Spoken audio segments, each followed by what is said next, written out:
Greetings, space travelers. Welcome home. You've just tuned your dial to Spaced Out Radio, the only place where you could own the night. I am your host, Mr. Rob G. And as always, we'll be broadcasting to you on the terrestrial affiliates from North America and digitally on TalkStream Live, KPNL, and Odyssey Radio. Remember, you can access our archives for free at youtube.com/Spaced Out Radio. And while you're there, please consider hitting that subscribe button.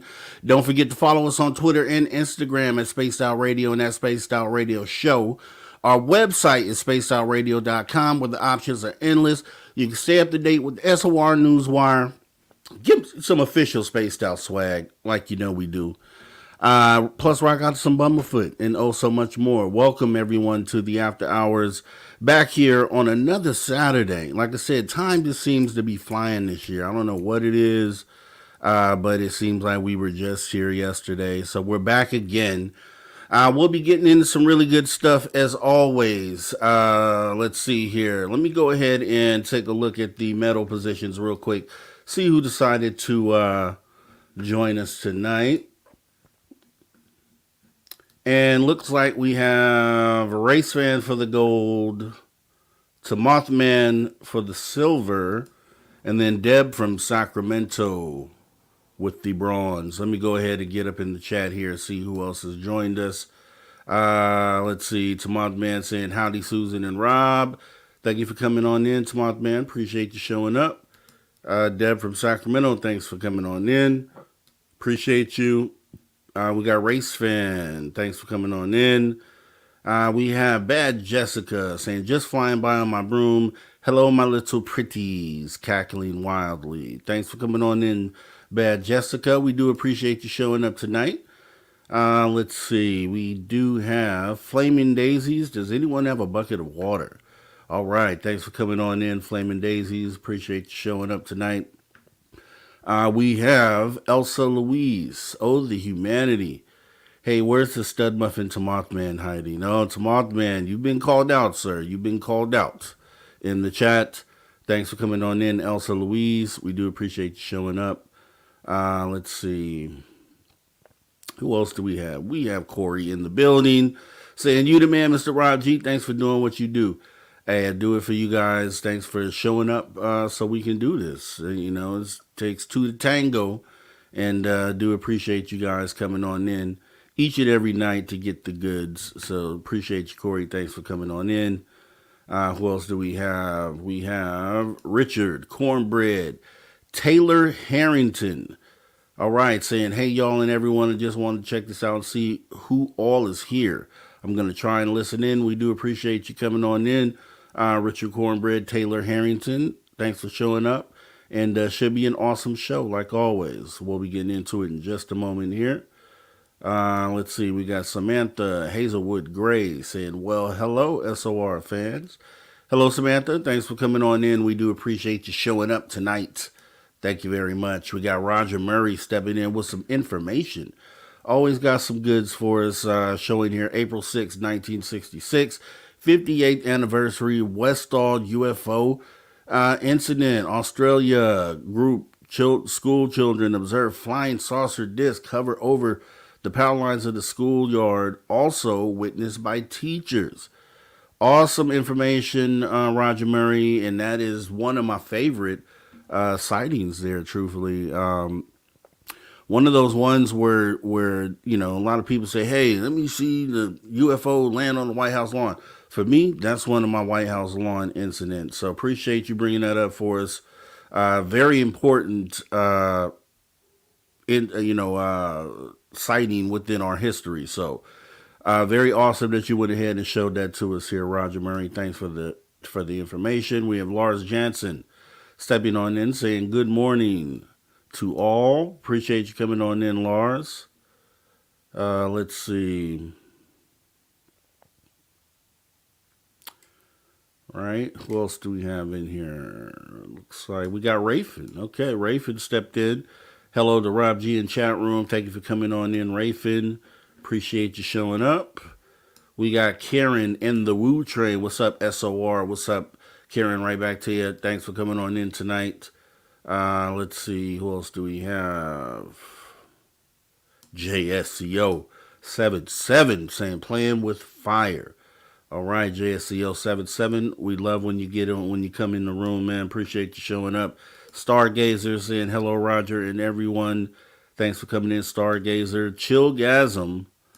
I know I saw Chillgasm right here saying hi from Colorado. Hey, Chillgasm, thanks for coming on in. Aloha, Dave. Saludos a todos de Mexico. That's greeting to everyone from Mexico. Thanks for coming on in and keeping us bilingual. Aloha, Dave. We appreciate you. Let's see. Flat 6. Hey, saying hello, SOR. Hello, Flat 6. Thanks for coming on in. We appreciate you. Brown Dwarf saying good evening, listening. Thanks for showing up, Brown Dwarf. We appreciate you. Let's see, who else do we have in here? Getting down the list. We got Mr. Magneticus Attractus saying, what's up? What's up, Magneticus? Thanks for coming on in. We got Eternity Eternal saying, hi, Rob G. Hi, Eternity Eternal. Thanks for coming in. And right below Eternity Eternal, I saw Christine Lynn saying, hi, Rob and SOR. Hi, Christine. Appreciate you coming in and joining us tonight. Doug Shelby. Hey there, fellow SOR heads. So what's up, Captain Rob G? Hey, man. Cool headgear, bro. Tell us about it, maybe. Maybe so. There was some hints in the crowd before when I wore it before, so we'll talk about it. Warden Dragon saying, yo, hi, dig. Appreciate you coming on in, Warden Dragon. We appreciate you showing up. Let's see. We are almost to the end here. Looks like pretty much. Okay, Mike Bothwell. Facebook user as well. So give me a Facebook user first here, saying, hey, Rob G and all the SOR family. And then we have Mike Bothwell stepping in as well. Appreciate you showing up. Phyllis Mouchette Perry, thank you so much for coming on in. Saying hi, Rob G. Hey, right back to you. And we are caught up. Great crowd tonight. I love that, John Lamb. Appreciate you, and I do agree. It's going to be an awesome show, too, as well. So, you know how we get it in. We're going to get some good stuff in tonight.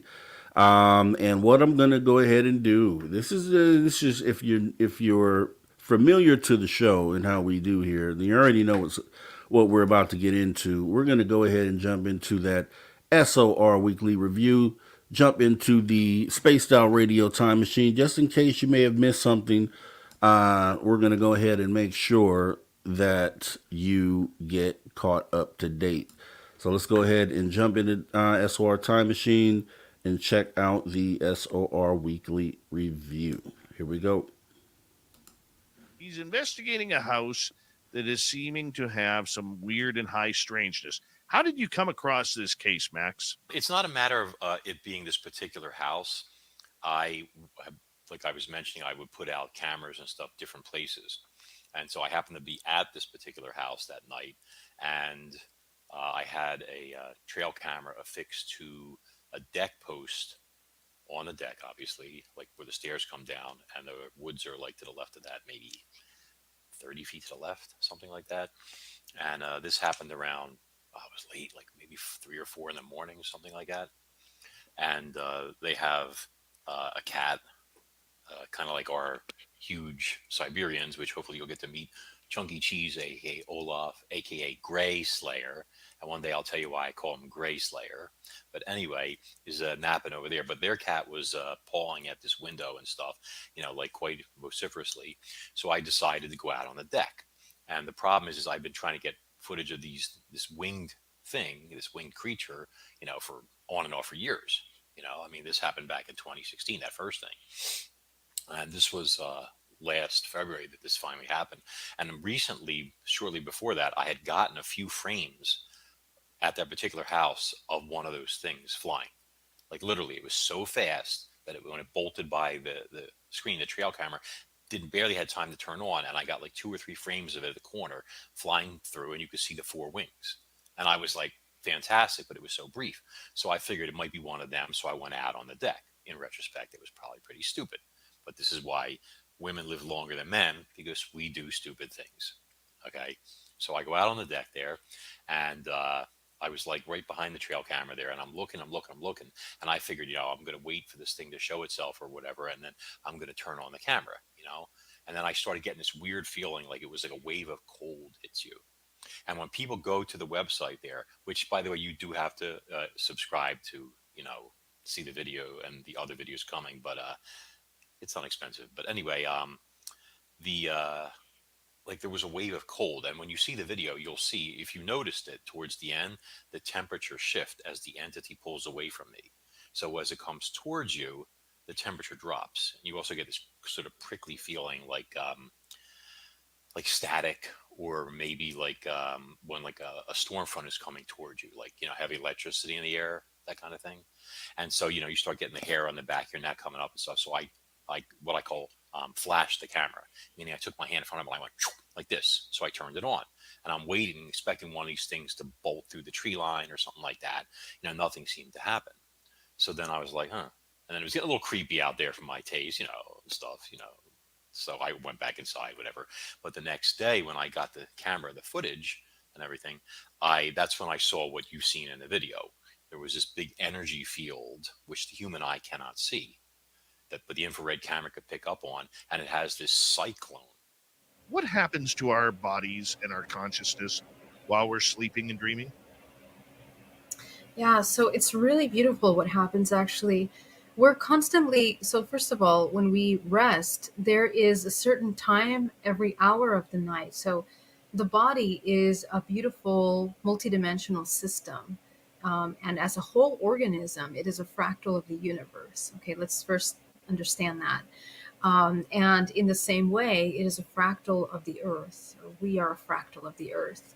And normally, when we align, the more we align with nature, the more we actually come into harmony with the natural circadian rhythms of the planet. And so when we're sleeping, thankfully, the analytical mind kind of goes out of the way to allow the body to come into recuperation. If we have a lot of trauma and it's really, and a lot of fears and anxieties and constant stress, and the nervous system is completely dysregulated, oftentimes it will be very difficult for the body to come into restorative sleep. So, this is why it's really important to do some kind of emotional healing, really to spend a lot of time doing that deep shadow work or integrating the parts of us that we try to separate or resist, because that is what causes the majority of the dysregulation in the nervous system. So if we begin to train ourselves to work with that, we can actually kind of heal the body, and our dream state will be deeper. What does that mean? Well, your body is made up of a vortex, okay, the entire multidimensional body. you have two major vortex systems, which creates the toroidal flow of life force through your body. And the major flow of life force through the body is created by the main energy centers that we know as the chakra system. So the chakra system is organizing frequency from lowest to highest, from the lower part of the body, the perineum, up into the crown of the head. And those energy systems are deeply interconnected with the organs of the body. So what does that mean? When we have a lot of trauma and we store that emotional trauma, let's say an emotion, a fear, a feeling of helplessness in this example, let's say the belly becomes deeply, deeply contracted. Not only do we have digestive problems, but we start to develop stomach problems, back problems, really difficult to sleep. So what happens is that it creates a block in where the flow, the toroidal flow of energy, of life force that needs to move through the body doesn't move anymore. It gets blocked in the solar plexus. So what happens at dream time is that the frequency that we can reach when we're ready to leave the body for dream state kind of reaches a cap. And that cap is designed by all the major blockages that you hold within your body. Communication with spirit boards. How does it work? How do you gain communication? Well, I stumbled into it, you guys. There was no if you buy an old board, there were originally either on the box or before that they imprinted on the back of the board in like the 30s and 40s, and before that there might have been a little paper blurb, but it was just not enough to really understand. All it tells you to do is to sit preferably across from male, female.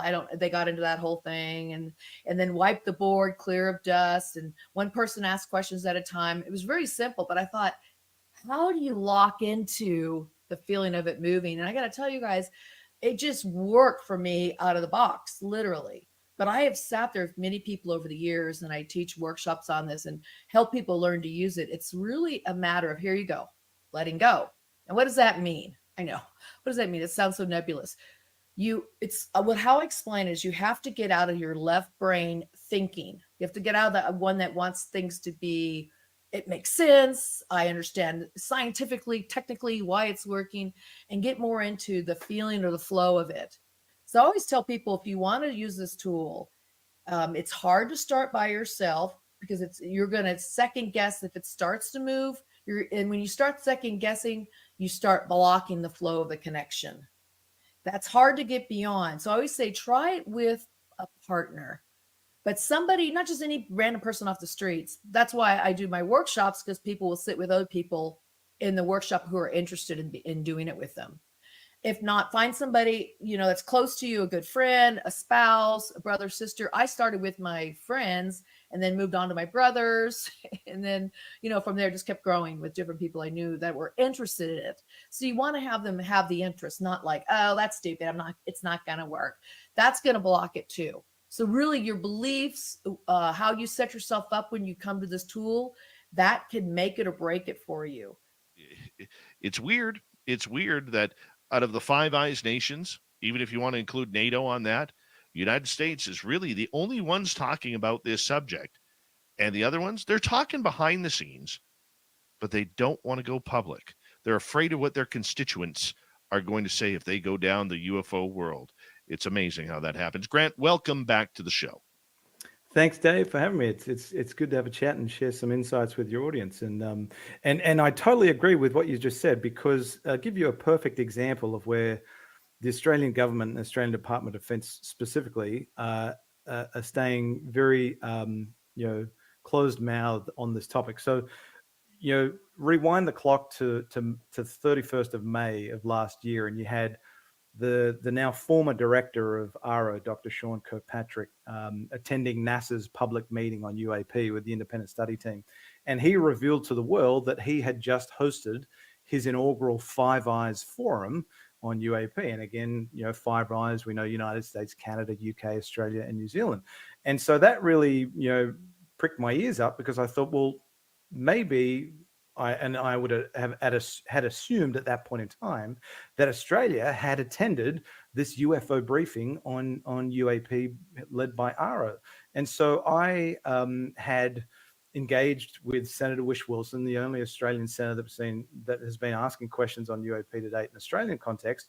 And I had proposed to him a number of questions for his consideration to ask in Senate estimates. And to my surprise, he has asked a lot of the questions that I've provided him with. And one of the questions that he asked in a what's called questions on notice, where senators can submit written questions to those in positions of leadership and defense, and request responses. And that's why I always say it's so important that folks that take this topic seriously engage their elected representatives on this topic, because FOIA will only get you so far, will reveal breadcrumbs. And if you've got questions that you ask of your elected representatives or your government, more often than not, you'll get no response whatsoever. Or if you do get a response, it's a non-response answer.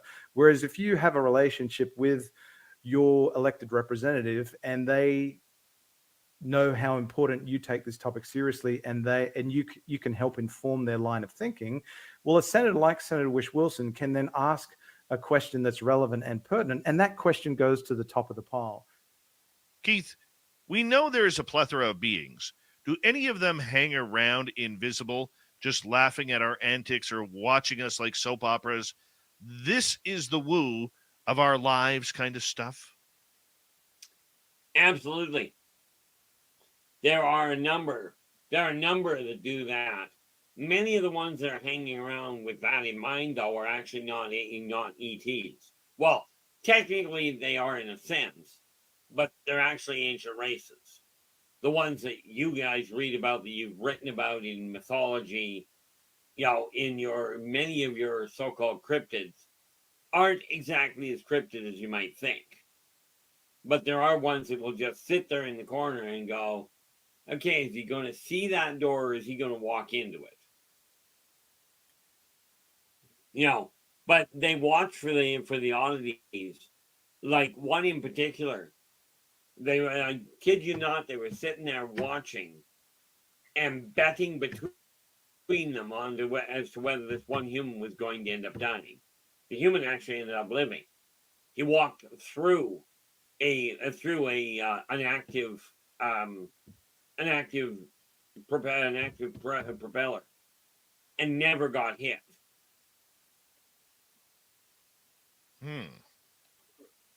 But they've got their gambling as well.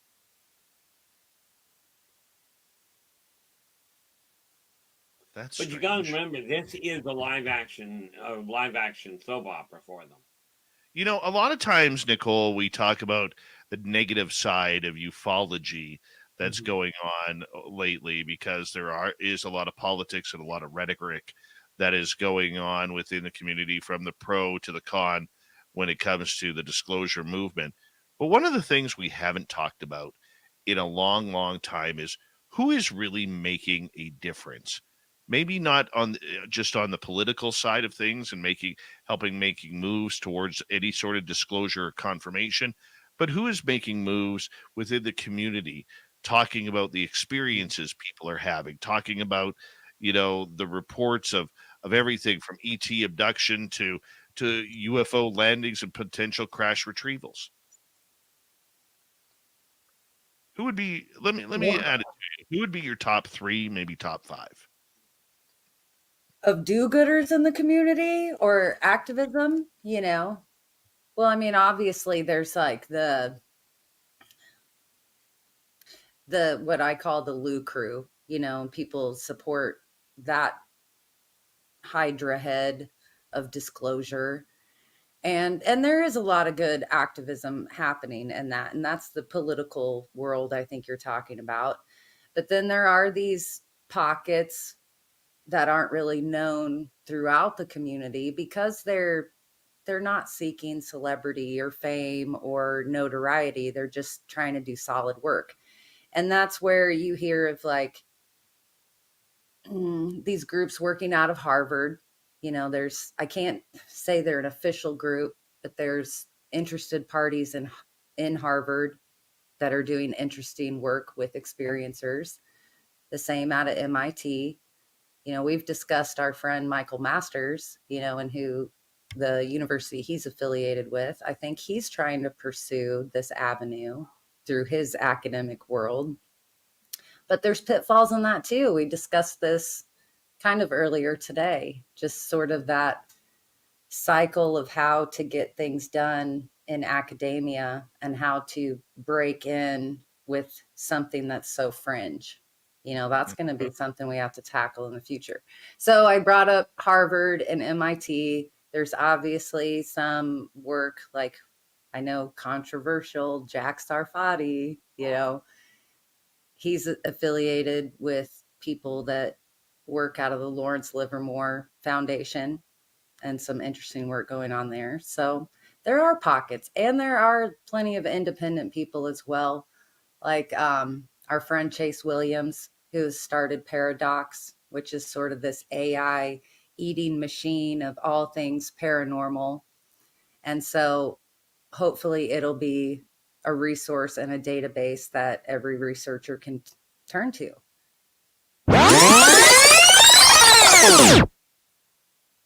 Yes, all right, guys. Back to the present time.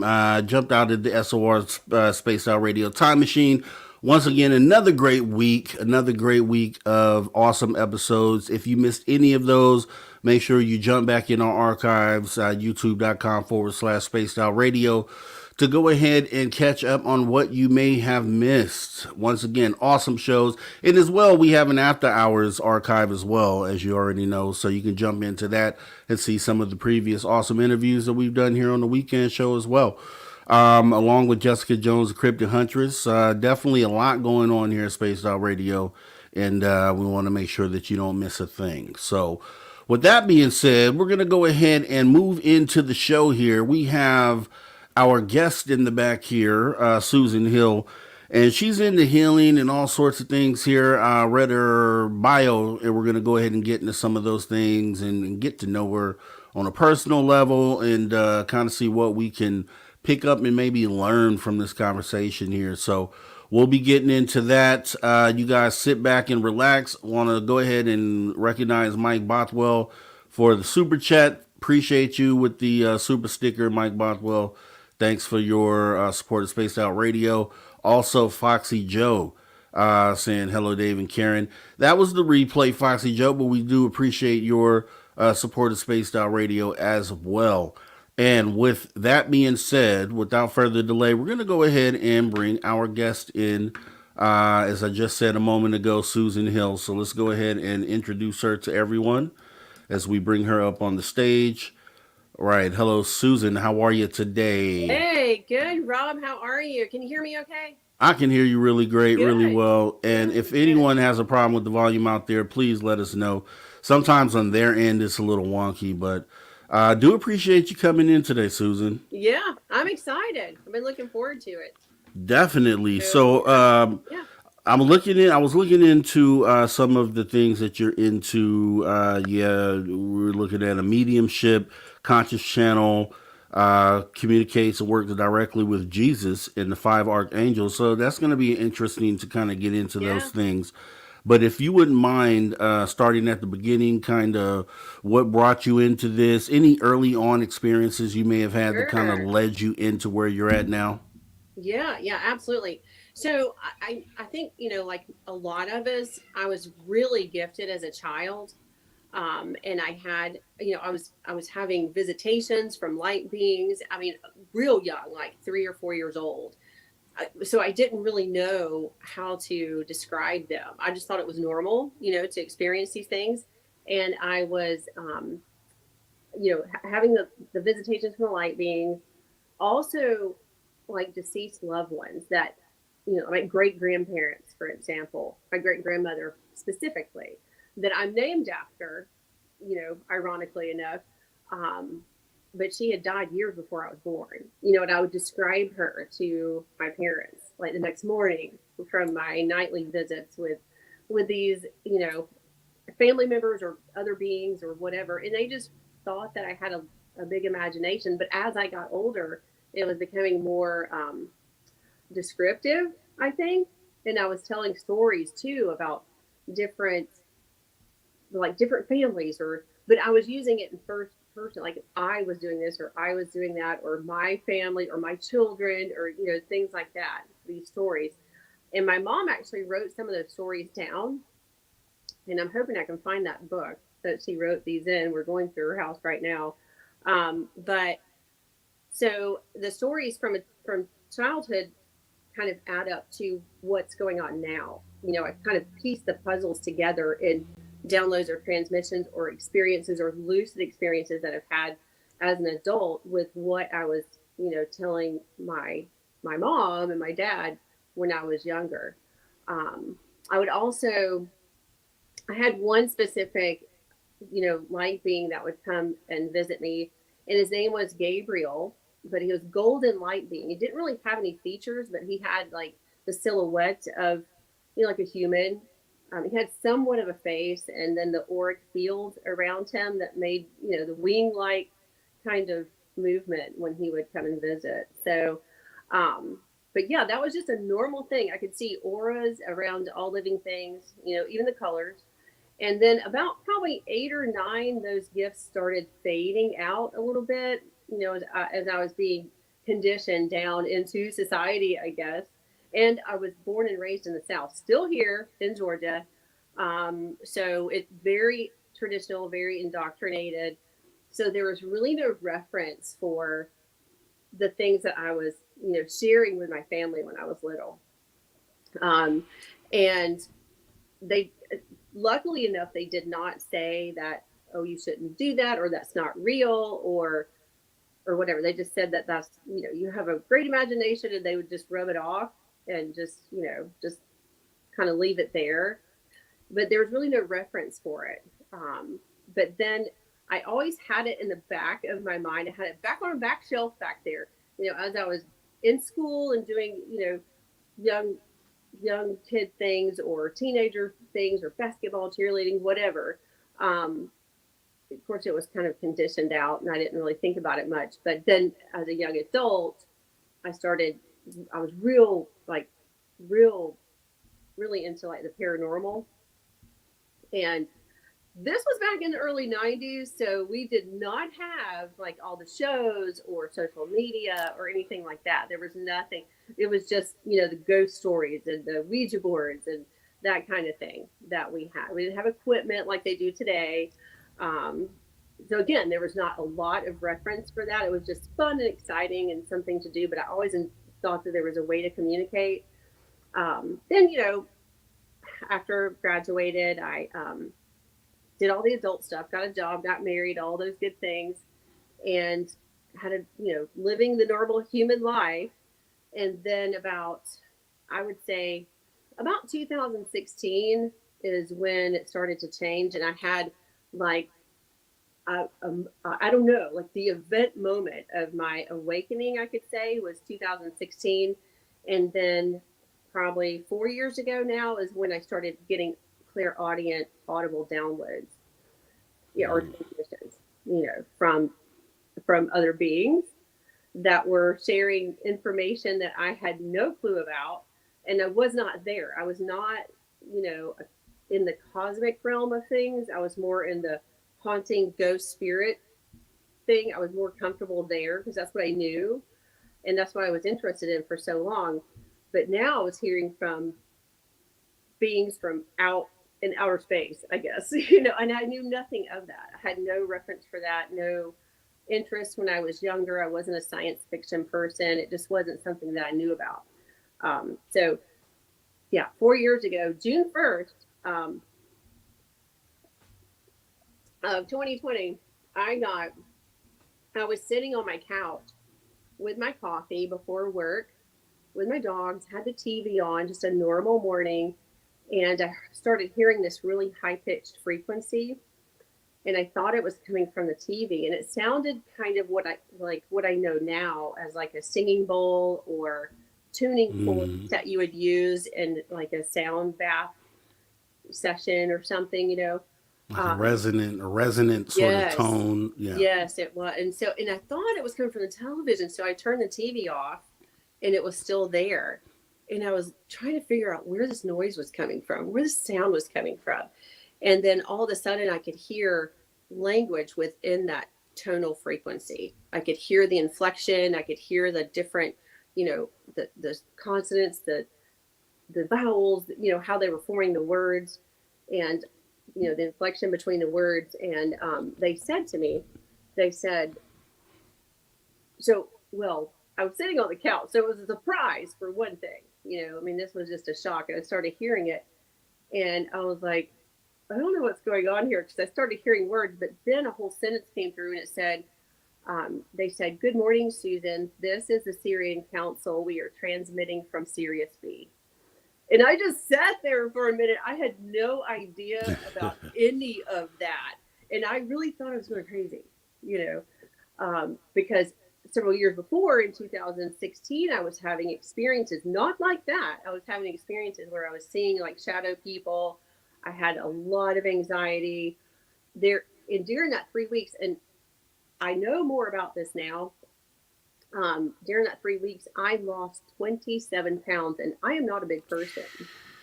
I was purging all of it. I wasn't physically purging, but I was, I think, spiritually purging things from my physical body, to make room for what we would say this awakening of everyone, But that's just how it looked on me. That's how it affected me. 27 pounds. I was skin and bones. Yeah. And then it just stopped, it just stopped. I was to the point where I was going to go to the physicians, or, to the hospital or doctors or something, because I couldn't eat. I couldn't keep anything down. And then it just stopped out of nowhere. And so here I am today, a whole different person with a whole nother mindset and understanding and just expanded consciousness of things. It was very strange. But I experienced a lot of strange things during that 3 week period. But the biggest thing, I think, was, I told you that my anxiety for that 3 weeks was just off the chain. And one night I was getting ready to go to bed. My dogs were in there, and my husband worked out of town, so I was by myself. So that just made it worse, And I felt like somebody was around. It felt like somebody was in the house, or it just felt like that, and it had that real spooky feeling to it, like I had when I was really working in the paranormal. And I got in the bed, I had my dogs in the bed, turned the TV off, and the anxiety got worse and worse. And I could feel like someone was coming close, like somebody's coming, up to you, or walks behind you. You can feel somebody walking into a room, for example. But they were getting closer and closer. And I felt like I was going to jump out of my skin. And so, but my dogs were calm. They weren't doing anything. They were beside me, And so then I heard 3 male voices. They were right in my face. There was, one here, and one over here. So it was 3 male voices that came through. I didn't see them. I could feel them. And it was funny because as soon as they got right in front of me, the anxiety went away. Like I was completely calm. And they said 3 sequences of numbers to me. The first one said a number sequence, 717. Then the second voice said another number sequence. And then a third one, another number sequence. And I've never forgotten those numbers or the voices. And then, 4 years later or so, is when I had that clairaudient download. And that morning, when they said, "Good morning, Susan, this is the Syrian Council. We're transmitting from Sirius B," I kind of knew enough, that maybe I should write this down. Maybe I should write this message down. And so that's when I started keeping journals of everything and all the messages that came through from them. And I have journals everywhere now. I have journals with me all the time. I have one right now beside me, in the car, beside my bed, everywhere, and I write them down. And so that's where that first publication came from that I published in September, was messages from the Ninth Dimensional Pleiadian Collective, from Pleiades. And we have some of that we'll go ahead and show. And I know someone I was reading in the comments said our volumes were a little off. The mine's was higher. Mike Bothwell, is the volume looking good right now? Let me know in the chat. So that's awesome. And one thing I keyed in on that you said earlier is that you said that your mother had the wherewithal to take down some of the things you were saying as a child. She did, yeah. So you said you might have some of those things yes, that we're you can hoping read? to. Yeah, so we're hoping to find those in her house somewhere. Okay. Yeah, they're in her house. They were hoping to find them, and she said, "Well, they're in the closet in the back room." I don't know, but she used to write poetry, and I think what triggered her to write some of these stories down was the stories that I would tell her about her grandparents. It started out with more of details about the family, and she was familiar with that, and she was very close with her grandparents, and so. When I would tell her stories about my great grandmother, of course, she started writing that down. And then there was another one. It was an uncle of mine that I was talking about. Or when my brother was a missionary for 9 months in France, I would get up in the mornings. I was only 3 years old. I would get up in the mornings and tell her what my brother was doing. Now, mind you, this was in the 70s. There was no cell phones, no internet, no nothing. I was a 3-year-old, and I was giving her details about what my brother was doing during the day, when I would wake up in the morning. And so then like a week and a half later, we couldn't call. There was no cell phone. So he had to wait to call. It was very expensive to call home. And so he would tell her exactly the same thing. Like, yeah, I did this or I did that, or, and she started she was like, well, she's already told me this, So she really started taking note at that point, with the family descriptions and stories about my grandmother, for instance. And then when my brother was in Paris, and then that was matching, I was getting up in the mornings all happy and excited about what Chuck did the night before or the day before, as a 3-year-old. So, yeah. So with that being said, so being able to have those visions, obviously your mother saw something there in order to record those things, to think, to record them. So you state in your bio that your family has like a strong spiritual foundation, right? So Yeah, they do. you grew up within that. How did they view some of the things that you were going through? Like, what were their views of it? I don't, like I said, I don't know. They really didn't. It wasn't negative kind of thing. They didn't really research it or look for answers or ask anybody, to my knowledge. But they just kind of accepted it, and let me do whatever I wanted to with that, within reason. And really, they didn't encourage me or not encourage me. They just said you just have a great imagination and just let it go. And then we Okay. were, like I said, we were at church every Sunday, and there was just no Yeah. reference for any of that. And So, see, yeah. so that's kind of where I want to kind of expand on the question, being the when I say spiritual, meaning like the whole church background, right, Yeah. within the family. So Yeah. did they look at this as like, I mean, if you've had any conversations about it, I was just wondering if they looked at it as you being channeled from more of a divine source, or if they even tied the two together, if that was even a thought. I'm not sure if I'm even aware of how they processed it. Now I will say that I was real close to my older brother. He was 15 when I was born. So, and he, by that time, he was kind of, like I said, this was looking into, um, like energy healing and kind of those kinds of things. So they had a little bit of exposure into what he was learning more about, like the more holistic ways of healing and things. And he is a Reiki master too, by the way. But so he kind of had another idea of what might be going on, and he may have talked to them a little bit about, hey, just let her, let's see what she says, but I'm not, they've never really discussed it. It was just the way I was. That's just Susan, that's just what she does.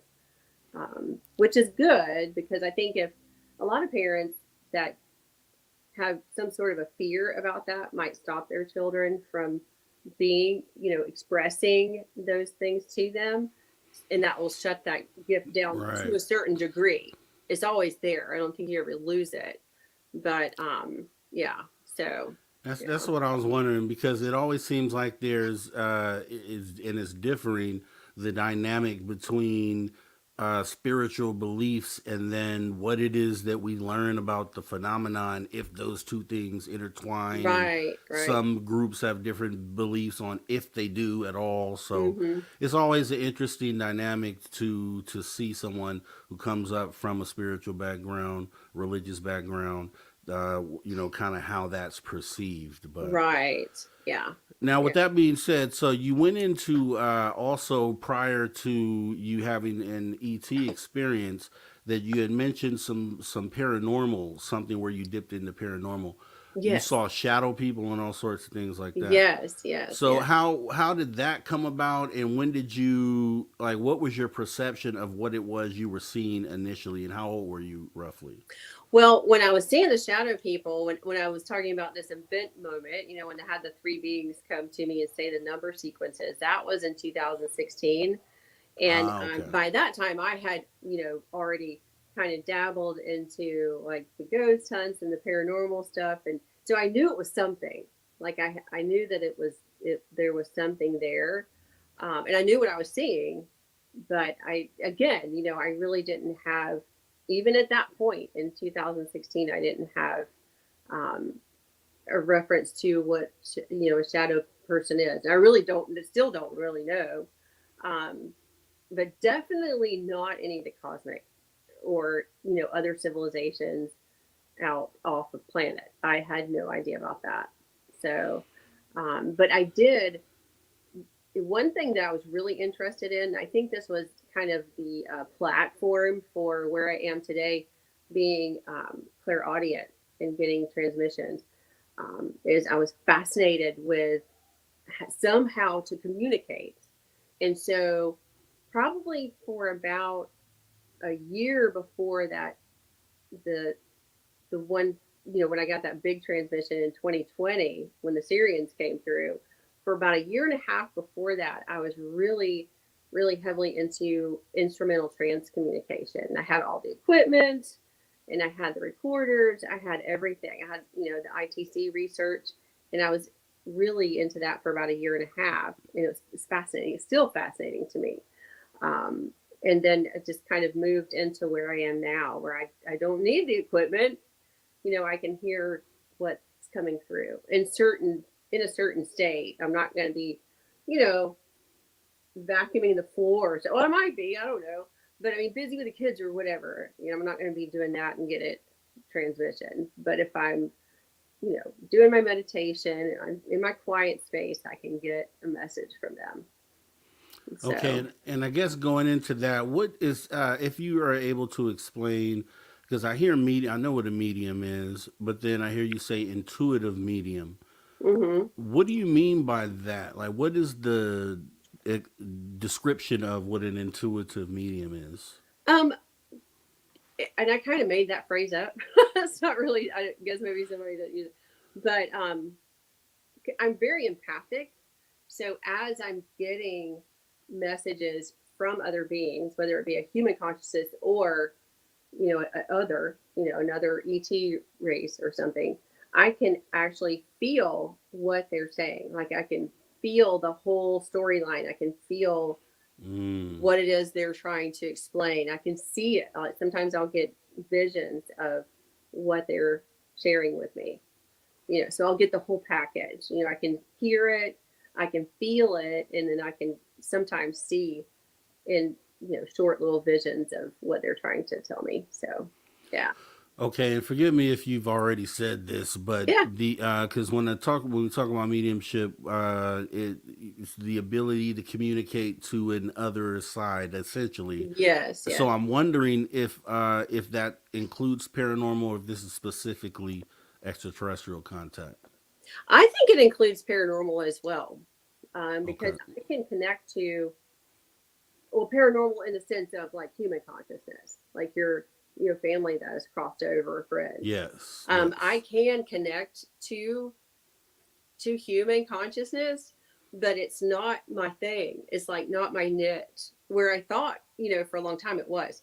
Apparently, I'm more connected to beyond, the human consciousness, and I can also tap into, people's akashic records, like their soul's history. Wow. of where they came from, what energies are around them, what energies are they using right now in their life, on their path, on their ascension path. Who's with them right now? What are they learning from certain beings and certain guides, for instance?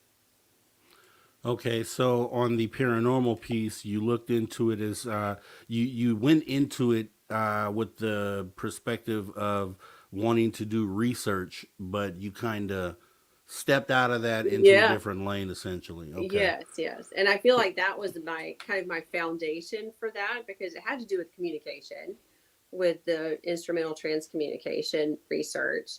And so that was like my little segue into where I am now. I think that was my foundation for where I am today. And I'm real comfortable here too. I mean, I love it. And so, covering all those aspects of the phenomena all the way over to extraterrestrial contact, what is your view about the whole thing? Like, just an opinion. Like, what is your opinion or theory on how this is all connected, and why certain individuals are tuned in to be able to deliver messages in the way that some channelers do? Well, I think that all of us have gifts. It's just a matter of if we've tapped into them or not, Yeah. or if we use them. We're all gifted, and we all have pretty much the same gifts. But some might be better, like I'm clairaudient. Some might be clairsentient. Some people might be more intuitive. It's just a matter of getting in touch with those gifts. And as far as like being in touch with, ET versus the human side of things, I think it's all intertwined. And I'm one to say that I'm just going to use this for an example, some of the evidence that they get like on some of these shows, for example, may not be human. It may be something else, because they can communicate with us how we understand them. So, for example, when I'm hearing from the Syrians or the Palladians, it might sound very tonal, but it'll come through in English. It may not sound like a human voice, but it's English words. Or someone that speaks another language, they can come through in that language. So, yeah.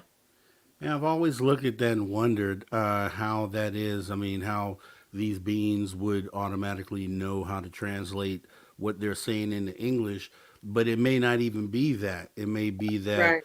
the translation is happening on our end, Right. where we are deciphering what they're saying and then turning that into Yes. English, and that makes more sense.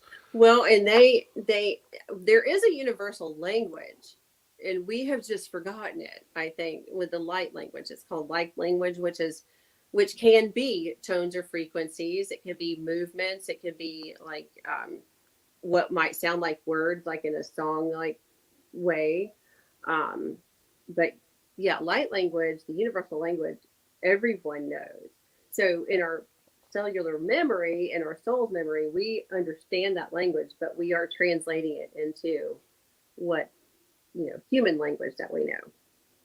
So that's kind of how I figured out my situation. It might be different for other people, but I think that's kind of where a lot of that is for everybody. As they come in with the universal language of light language, and then it's translated with that person that they're contacting. Yeah. So, being in the position that you're in, where you're able to receive communications, what is your view then on what some people say about ETs working directly with the government and contacting the government? Do you think that they are thinking to speak to what they perceive as like an overlord or a power that be? Do you think that they only hold communication for those sorts of groups, or do you think that it doesn't make sense for it to only be communication with the government, because they are also talking to all these other people? Like, what would Yeah. be the benefit of them speaking to everyone and then also making deals with the government? Well, I think we're probably talking about two different groups. Well, there's probably a lot of different groups, but there's probably separate ones that, at least Like that's what I species? understand. Well, yes, but also whether they're darker or not, because what I understand, what I've learned, I don't know this because they've never, talked to me about any of this. This is what I've learned through my own research, is that there was different groups of ETs that did and do work with our government institutions, from way back, long time ago. And there were deals made and trades made, with the ET civilizations and in our government. They would trade people for, genetics.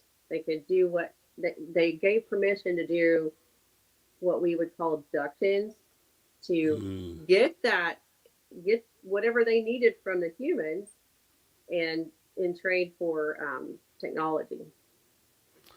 So, Wow. yeah, and that happened. Gosh, you see how much I really know, like details. I don't remember a year, but I think it was Eisenhower. Right. That's what I hear too. Mm-hmm. Yeah. So then, that's an interesting theory as well. So maybe there's a particular group that are the ones that are speaking to the government or communicating, but then the other one, there's a different species that is making direct contact with individuals. Mm-hmm. So okay. So what type of information do you get then about the ones that you're able to contact? As far as their outlook or the thing that they want most for humanity going forward. They are really cheering us on. They are our biggest cheerleaders. They're here to guide us, to help us. They to suggest. They can't really tell us what to do, because of, you're not supposed to interfere, but they can gently guide us, and they're just support, and they're really cheering us on. There's a whole group of ETs that are right now around our planet that are helping with this whole process here with everyone. So, I think that some of them are also working with the higher ups, with our officials and the governments as well. They have never said to me anything about like the future or what's going to happen. They just don't do that. Everything that they say to me or they have said to me has been very positive for humanity. And that's what I knew, that these messages needed to be shared. They're very loving. They're very kind. They're very encouraging. And they might say something that's specific to me if I'm getting the message, but it's really, it can be shared with other people. Mostly about remembering who we are, what beautiful beings we are, how strong we are. We're not victims. And we're kind of where we're going. We have the ability to move into a higher density, and get over into the fifth dimension is, ultimately where this realm is moving, and we're all going to get there. And, that's kind of, the messages that they come through to me. It's very loving, very encouraging, just kind of ushering us along, here and giving us suggestions on things. So, yeah. Are you open to there being two sides to the conversation, a benevolent and then a malevolent side, just two opposing sides with all the species that are supposed to be out there? Yes, I mean there are, just like humans. There's people that aren't so good, so there's not so good ETs out there. I do feel like, and I don't know what that might be or who it is, or what. I do feel like there has been a lot of that removed, and that is being kept away from being able to access us as much. And we're doing a lot of that work as well, because our vibration is rising. So, the light always trumps dark. So that we're kind of putting up those shields. Our own self may not realize it, but they are definitely helping in that.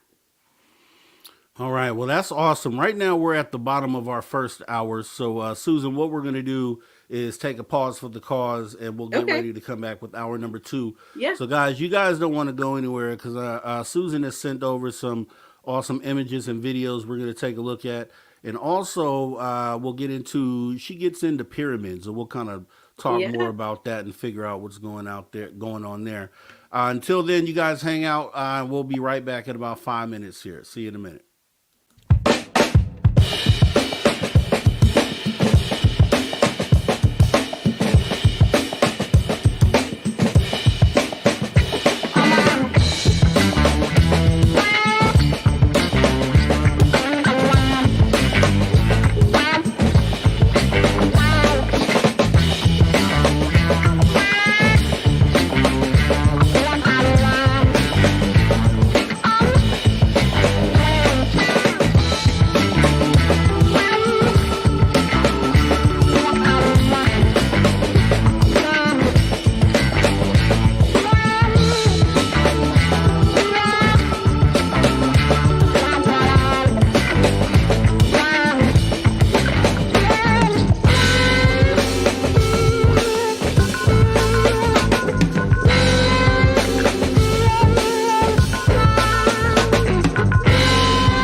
All right, all right, all right. Welcome back to Spaced Out Radio after hour number 2 with me, your host, Mr. Rob G, as we are joined back with our guest, Susan Hill. Actually, real quick, Susan, Yeah. let me talk to all the space travelers out there. Since you guys are already space travelers, consider taking the next step and joining the club. For $5 per month, you can go ahead and join our SOR Space Travelers Club by going and visiting our Patreon. Please consider doing that. And with that being said, Susan, so we're back into the conversation. We were talking about your upbringing, the paranormal side, your access to or your knowledge on the paranormal. We kind of wanted to segue into some of the energy healing that you talk about, and Yeah. then maybe the pyramids and kind of explain some of that. Sure. So yeah, if you wouldn't mind jumping into that. Yeah. So I'm so happy. I just finished my Reiki Masters. So I am an energy healer.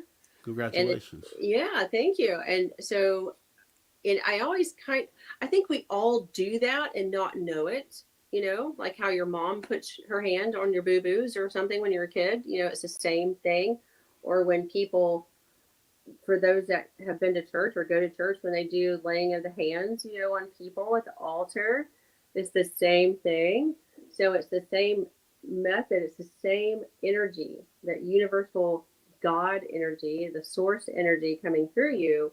You're not the healer. You are the vessel for that energy to come through. Just as Christ was, the man we know as Jesus. That's what he did in other of our ancient sages and ascended masters. That's what they used. So sound healing. I'm also finishing my sound healing certification, which I absolutely love. And I guess I'm connected to sound because my transmissions come through in tonal frequencies. So, but sound healing is so important. And if you're not familiar with it, please familiarize yourself with it, because it is so fascinating. And it's ancient. Our ancient ancestors used it for healing, and it is wonderful. And they're actually making some really big steps in mainstream, which, I'm more of a holistic girl, but mainstream medicine in studying sound therapy and sound healing. They're doing some research where they take live tissue that's damaged, and put different hertz and frequencies with, the different samples of tissue, and they'll heal themselves. So it's fascinating, and it does work. So I highly suggest it. Yeah. Yeah. Now, with that being said, and I kind of want to step back for a second. You were talking about being like the vessel where the healing is coming through you. Now, this is wild, because there was a point in time where, when you hear someone say that, if you're not thinking with an open mind, it can be perceived as this person is stating they have like Messiah type capabilities in order for healing. But when it's explained as being a conduit or a vessel, then it makes more sense. And I just have a brief story. I have a chihuahua, I have a few chihuahuas, but I have one in particular. She's a little pint-sized little thing, and the litter ended up getting, or one of them got exposed to parvo. Oh. And so the others ended up being infected as well. So we're fighting this battle of taking them back and forth to the vets. And unfortunately, we lost like 3 of them in the litter. So I'm finding myself having to bury these dogs like within a week of each other. So my stress level is so high at this time, right? And I'm just like, I'm the one that has to do it. So the smallest one we named her Ladybug, and she's literally about this big at the time. Oh my goodness. and she played with the brother often, and so he passed from parvo, and I'm like, I know she has it. She hadn't shown any signs, but then overnight she got really sick. And we took her to the vet and did all sorts of injections. They had this bubble on her back that had to absorb, and so she was on the brink, and it appeared that she didn't make it, right. So we had her sleeping overnight with my daughter in her room, and the next morning they come and wake me up and say she didn't make it. So I've already buried 2 or 3 dogs in the last few weeks. So I'm just upset and just like, So I go out here and I'm about to get her and take her out here to the yard to bury her. So I ask my daughter, I come in, I say, where is she? She points right to her little doggy couch, and she has her wrapped up completely in this blanket or towel. Oh, And so I'm going over there. I'm just about to grab her and go right back out here to this backyard, dig a hole, put her in. 15-minute deal. So I swear to you, when I went to grab this puppy, she kicked and jumped. did she? No signs of life. She jumped really hard when I grabbed Wow. her, and I'm telling them, like, she is not dead. She is still alive. And so Yeah. I sat there, and literally she had no life signs, sunken eyes, and I rehydrated her. I sat there and I petted her and I rubbed her literally for like 4 hours straight, talking to her, kept consistent talk for 4 hours straight, and hour by hour she would gain another sense. Then she Yeah. became alert enough to look around and see the other dogs playing. Long story short, she went from death Mm-hmm. back to completely back to life within a 4 hour period. And it felt to me, I felt like that energy channeled through me Oh, into this absolutely. puppy. And Yeah. so that makes, when we have these conversations and then I have like a real life example, it just makes it so real for me when Yeah. you say something like a conduit or energy passing through you. It's a real thing. It That is. is a real thing. So I just It wanted to is. make that point. Yes. It is. I And mean, you know that people go around. People have these parties where you hug each other. You know, just a human touch to someone, you know, that doesn't get it that often is very healing. So it's, yeah, with animals too. I mean, we're all connected. All life is connected, and we're all connected by this universal energy field. You know, and it. I mean, the highest is love. So I mean, and if you give that to someone else, you're going to give them basically life. You know, so it, yeah. and I tell you, I come from a religious background, but I never took the credit for me being the one that brought her back because I have no control over what happened there. But I think Right. it just the physical touch and the me holding her for 4 hours, I Mm-hmm. felt like the energy came through me into her, and it's wild to say, Yeah. but it's like when you really look at a real life example of that and see how that is a real thing, it Mm-hmm. just makes what we're talking about here much more powerful. Yes. Now, when you get into sound healing, I can almost understand what that means with the frequencies and the ability for those frequencies to penetrate into the body. Mm-hmm. Would make sense on how they would be helpful in healing. But if you wouldn't mind explaining that a little bit more, how that works. Well, I have my own theory about that. I don't know if anybody's ever written it down or explained it this way, but I kind of came up with this. So I'll just share that with you. But you know, as we know, you know, growing up in the church, we know that in the beginning, what did God do? He spoke, which is sound, which is vibration. You know, God spoke, which the source spoke. So we've got the sound vibration, and then you know, created life.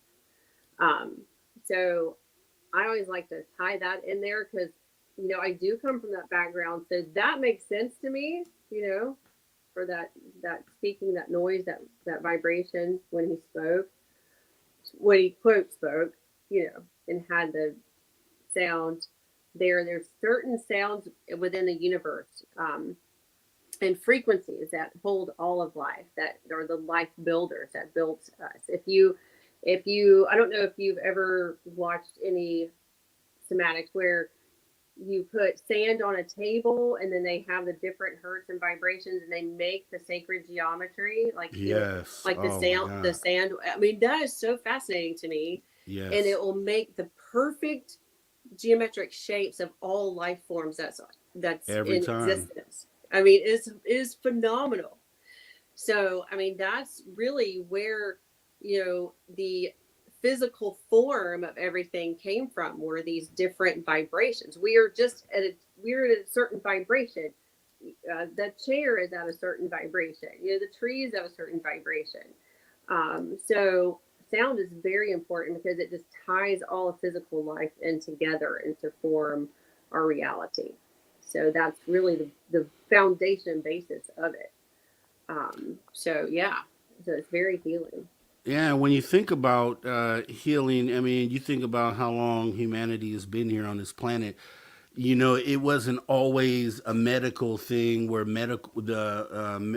medical procedures were or in prescription drugs were the answers to healing. There was a Right. time when none of that existed. So you have to ask yourself what were the healing techniques at that point in time, Exactly. and it Yes. would make sense that it was the natural things that we're talking about here. Exactly. Yes. I mean, everything that we need to remain healthy in our physical bodies, in our spiritual bodies, in our emotional bodies is given to us here on our planet, on our earth. I mean, we come from it. We are made of the same that the earth is. We're made of this. We are made of the same thing. You know. The So energy and everything, yeah. everything. Yeah. Yeah. And when you know the energy of a tree, you can go up and you talk about tree huggers. You really do get something from that when you go up to a tree and either lean on it or sit by it, hug it, whatever you want to do. Yeah. So it's amazing. The earth is amazing and very healing, and everything we need is comes from the earth. Earth is So just put alive. those two things together. I mean, why is that not? You can think of your own theory with that. Why is that not promoted more? I think we all kind of know the reason about that. So Well, I was a kid that and I'll preface it by saying I'm a creative person, and we'll end up because tomorrow's show we actually have Dirty Filth on, and we're going to be talking about art and things like that. oh And yeah. I come from an artistic background, and I've been a person that is since like 9 years old has been into like music, playing music, and all sorts of things where you're pulling things from some other realm. These ideas and these things are coming through your Yeah. fingers, and the whole beauty of that and so and I look at it. I've been a kid that would always go outside with no shoes on. I just could not. It didn't make like unless I was doing something like out playing sports or something like that. I was a barefoot kid, and I think and it makes me wonder if connecting to the earth in that way because it makes total sense that Mm-hmm. the earth being alive. I think it's alive It technically, absolutely is. Yeah. and the energy that you would get grounding yourself to the planet just makes total sense. And Yep. I Yep. wonder if any of that turns into unlocking you as a human being. Like if we lived our life without shoes, would we be more connected with what life is? You know what I Exactly. mean? Yes, It's I just do. something I think And you're about. giving me chills because I totally agree with that. I think that is a true statement. We are made to be connected to the earth. And look at our ancestors. They didn't have shoes. They may have put some sort of protective thing on their feet, but they didn't have shoes like rubber sole shoes like we do. They didn't have the concrete.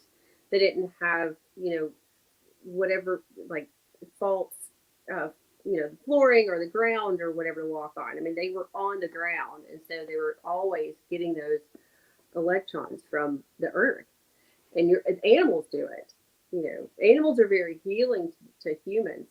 Dogs, man's best friend. Of course, I love all animals, but they are very healing. What do? They like to go out and lay in the sun and lay on the ground, so they recharge themselves and come back, and they're very healing for you in whatever state that you're in. But if we would just go outside and lay on the ground, or sit on the ground, stand on the ground, touch the ground, that's why they call it grounding. You are harmonizing yourself with the flow of the earth's energy, and that's And the way we're supposed to be. I feel safe to say that everyone in this audience at some point in time has laid down in the grass and looked up. And that feeling that you get, it's a different feeling laying on the ground and not even looking up, just laying on the ground Just stay there. itself in the grass is and it's something you can't see, but I know everyone has experienced that feeling Yeah, though. I know they have. I know what you're talking about, and I know, yeah, it's amazing. It is. So, with that being said, I mean we're going into energy and healing, and so I know you have something that you do with pyramids in Yeah, different shapes, and are those tied into energy? And then if you maybe you could go into explaining that and even showing things if you want I to. do. Matter of fact, I'm going to grab one here. I just made it actually.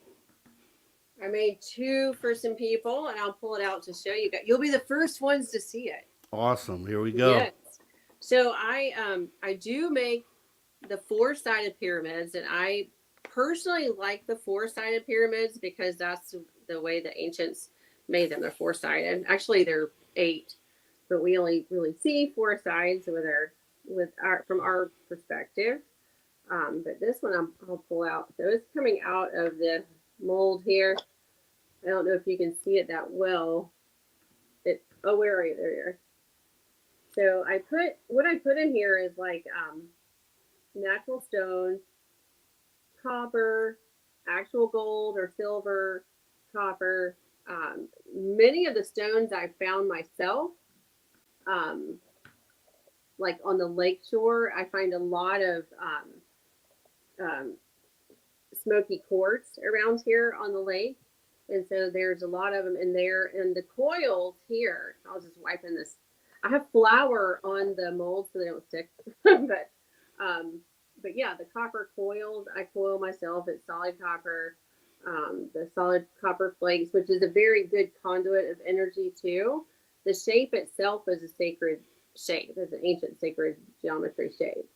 You know, hence the pyramids all over the world, not just the ones in Egypt. I have pyramids behind me here.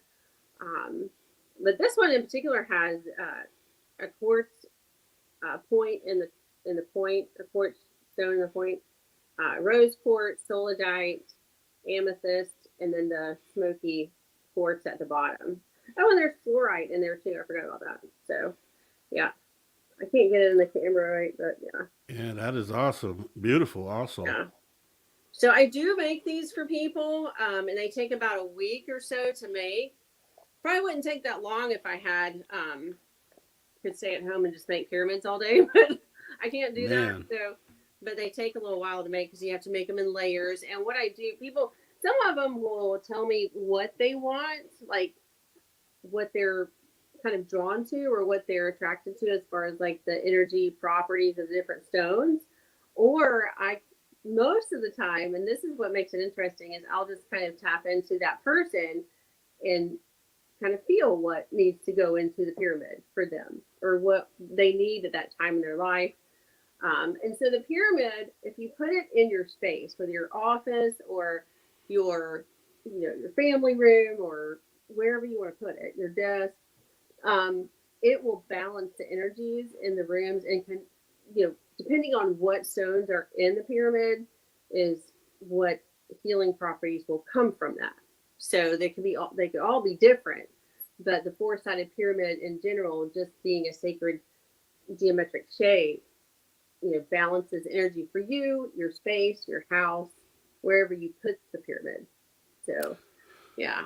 That is awesome. That is beautiful as well. And Thank it just looks like it channels energy. It just It looks like it does, does. yeah. So I'm sure you've seen people meditate under copper pyramid things that they make. These huge copper pyramids that they just sit up under in the middle of and meditate. I'm sure no, you haven't seen I anything. haven't seen that. No, Oh. I have to look into that. Yeah. So something with the copper being the conduit for the energy. Okay. Right. Copper is very important. I like that. So you get into. I saw you had pyramid drawings and things like that. So do you get into other forms of it? It's so I guess obviously a lot of people in this audience or in this field period know that there's some sort of whisperings that the pyramids relate to being an energy source. So I think a lot of people are familiar with that aspect of it. So I guess if you could explain, that's obvious what you showed, but some of the drawings, like does the energy come from that, and kind of if you'd be able to explain that. What the drawings of the pyramids, or the ones you have for the. I don't know if you have them to show, but I don't have those on the wall. I didn't do those, but I do draw and paint pyramids, and I need to make it to Egypt one day. That is my goal, is to make it there. But our actual pyramids actually channel energy, like you were saying. But if you draw just on any sacred geometry, is going to give out light codes and give out codes of ascension to you. They all have codes in them. So if you draw certain shapes, or with the pyramids, it's going to give you those codes for that healing just from looking at it. Photography can do the same thing, but anything around the sacred geometry, like the pyramids, for instance, these small ones that I make still hold the properties of what the big one in, the Giza Plateau does. So it's the same thing. It's the same thing. So, yeah. And we have them here. I think that, I'm close to the Blue Ridge Mountains here in Georgia, and there's been rumors that there's pyramids, within our mountain range. And I'm sure there is in other mountain ranges across the U.S. You just can't see them. They're covered up with trees and grass or whatever. Oh, yeah. Yeah. But they're there. They're everywhere, I think. Yeah, it's going to be very interesting. Hopefully it happens in our lifetime, when those secrets actually going to unlock.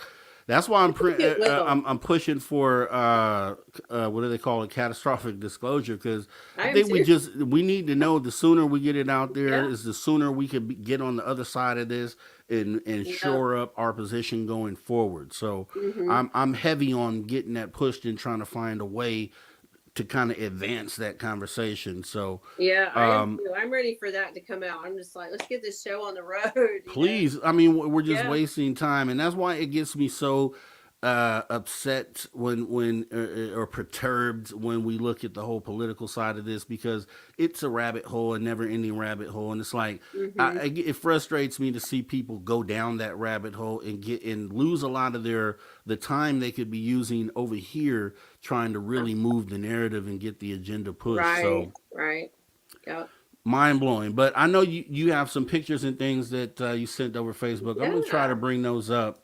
Then maybe we can talk about what these are. Let me find the first one here. That reminds me, I was going to tell you a story that it's short though. The recurring dreams. So everybody needs to make sure they remember their recurring dreams. I had a recurring dream as a child all the way through probably early adult. And in this dream, I was a young child with my brother. I told you I was really close to my brother, but I had this dream over and over. And it was always the same, but we were in the backyard at night, and we could see the ships coming from the valley where the river is in the back of my parents' property. And they would fly over the property, over my parents' house, and they would come one right after the other. And I just remember in this quote dream being so excited to see the ships come over. But the interesting thing is, and I didn't ever realize this until I started learning more about, ET contact, is that the ships that I saw in this lucid experience, in this quote dream, were more like the shapes of something fun for a child. They would be like big giant flowers, or they would be, some funny cartoonist type character, something that was inviting for a child. And then there was always one last one that would come and land, and then I would walk up to it. I don't remember anything else. Same dream for years and years. But I think that it was more probably an actual experience, and the way that I was perceiving it and the way they were presenting themselves would be something that was familiar and friendly to a child, so it wouldn't scare me. Okay. So that's kind of what I got, in my adult years in this path that I'm on now. I just figured that out. I was like, oh, that's why you guys did that, so I wouldn't scare me. I wouldn't be scared of a pink elephant, for instance.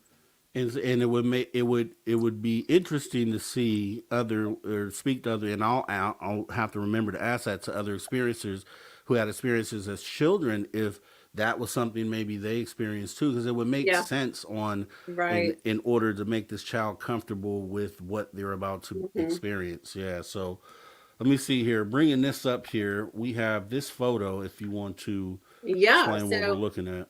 Right. So that photo was I came out and you can see my porch there. This is our old house that we remodeled and sold last year. But so I came off my porch, got in the car, got ready to go to work, looked up, and there's a rectangle cloud right in front of me. That was just sitting there, by the way, and the other clouds were kind of moving around. This one was not moving, and it was just sat there. And I sat in my car. I was late to work that day because I was going to see how long, this thing would sit there. And so, yeah, that was in front of me. I took the picture because obviously a rectangle cloud is a little bit strange. But when I looked closer at the cloud, there was something definitely in the cloud. So that would be, I think I gave you that picture too, didn't I? Let me see if we have the closer one. If not, let me save this image. Try to bring it up here in a minute. Yes, that one. Okay. Yeah. So that's so like, right here. yes. So, on this right side over here, it's not as distinct, but you could definitely see in there, it's like a diamond shape. Yeah. Even at the points, you could see a little, I don't know, a little node or something down there on the points and up at the top. I mean, it's definitely not natural. It's not something. Okay. I think you're talking about this here. Yeah, yeah. And then it Oh, yeah. goes down. So it's like a diamond shape. Ooh.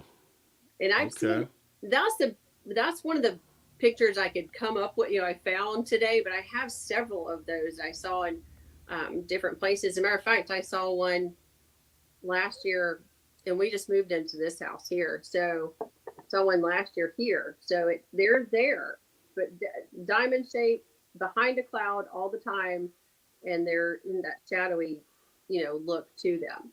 But I just can't imagine anything like that being natural.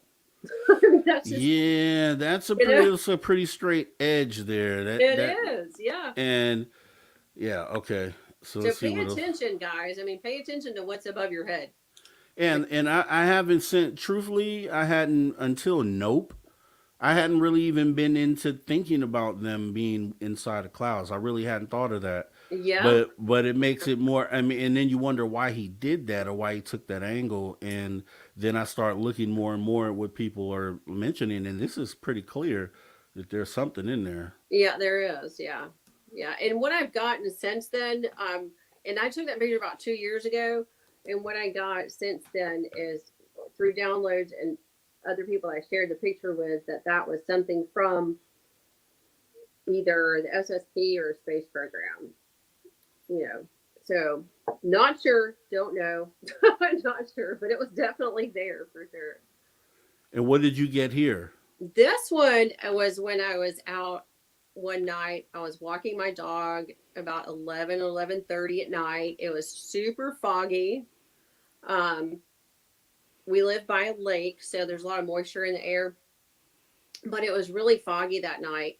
And I saw this stream of light, and it was, well, you can see there's 3 lights, but these lights came from the direction of our closest town, so they were kind of far off when I first noticed them, and they were just coming across the horizon, and I was like, what the heck is that? And then, so it was coming from the direction of our closest town, and then it turned like it came towards my house. So it like turned up my road, came towards my house. And then I saw it turn again towards the lake, which is what you see here. And so that's when I was kind of mesmerized by the thing. I was watching it to see what it was. And by the time it got here, which is right above my treetops, above my house, and you can see the trees underneath. Yeah. And you can see how small the trees are. You can see that tree trunk right there. So Definitely. You can kind of, gauge how big whatever this was above my trees. And that's the picture I got. But because of the moisture in the air, it's not very clear. I've tried to So clear it up, but there's definitely something. I saw it coming across the horizon, turn up towards my direction, and then go over towards our lake. But they were right at the treetops, and I tried to follow it, but I was so disappointed because it went in the other direction. But those lights are huge, and I mean it was huge. It made no sound. It was completely silent. So let me ask you. So back here where the arrow. So there's no mountains or anything back here. No, Okay, no. and so yeah, this seems pretty big. This thing seemed to move as one unit. It was just one unit. Yeah, Wow. one unit, um, and like I said, you can see how big it is with just that one tree trunk there that you can Oh see. yeah. So, Whole tree right here. yeah, I mean it was huge, but I couldn't. No sound. It was completely silent, and then it went behind the trees over towards the lake, so I couldn't see anymore. Um, and I wish I had gotten more pictures, but I was kind of just in shock by it. Yeah, yeah, yeah. So yeah, yeah. I mean, And some it was people don't get anything, so that's actually really good what you got here. And I'll say, And when we have that weird fog, I always see weird stuff. I don't know if anybody else experiences that, but when I see this thick fog out in my house, there's always weird things. And maybe that's on purpose. Like maybe the fog shields a lot of things for some. I don't know. I'm just throwing stuff out there, but yeah, yeah. I mean, I like a think that's a cloak or great catch. something. Right, unless that's there's just you can run down the list. There wouldn't be anything I think you could fit into that Yeah, no. category. Even if the fog was obscuring some of its body, it is still nothing prosaic that you could use to explain Right, that one. right. Yeah. It was So very odd. For sure. Very let's odd. see. You also had this here. Yes. And and I don't know, it's a little small. I don't know if anybody can see it. Did you see it? Did you see the wolf face? Can you see that? So you have the two eyes, the nose, and then you have the ears. But I was outside meditating one day and just looked up, and there was this huge wolf head, in the clouds. And I'm like, that is no accident. Like, that is totally no accident.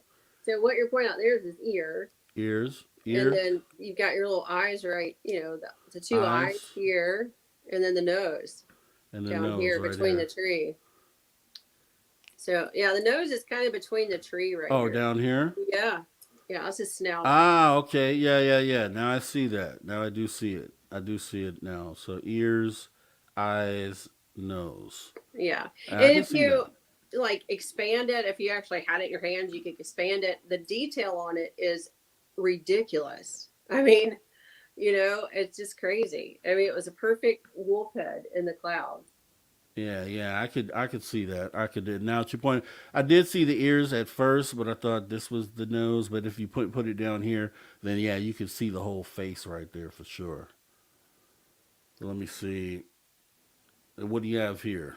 That I was driving home one day, and again, this was up in towards the mountain range of the Blue Ridge, and I noticed it was right at sunset. So it was at dusk, and you see the pink clouds, a pretty sunset, and then this white cloud in the Right middle of here. nowhere, just out sticking out by itself. And I was like, well, that's strange. So of course, I pull out my camera and take a picture, and then after I got home, I enhanced the pictures, and you can definitely see something spherical in shape, circular in shape, with like something in the middle, like a smaller circle in the middle of it. So it was really, really strange, but it stuck out like a sore thumb, Yeah. right there at dusk, that really bright white cloud. So whenever you Yeah. see something odd, just take a picture and then look at it, because Thank you. That's what I yeah, tell everybody to do for yes, sure. take a picture and then look at and see what you got there, because you probably have something. Or if you're Exactly. drawn to something, and that was where I, edited it so I could see more detail. Right. And you can definitely see like a spherical something, inside the white cloud. Again, they're using a cloud as a Ah, right cloak. here. Yeah. Yeah. Mm-hmm. I do see that. I do see that for sure. Okay, that's Yeah. awesome. Let's see what else do we have. And that's a That's a close close up. up of it. And you can definitely see the spherical, whatever that is, for sure. Yeah. And then the spherical shape in the middle, like a little, little dot in the middle, and it's Yep, round, and right yeah. there. Hmm. Very strange, very I compelling. know. Let's Yeah. see. Oh wow, I can see that.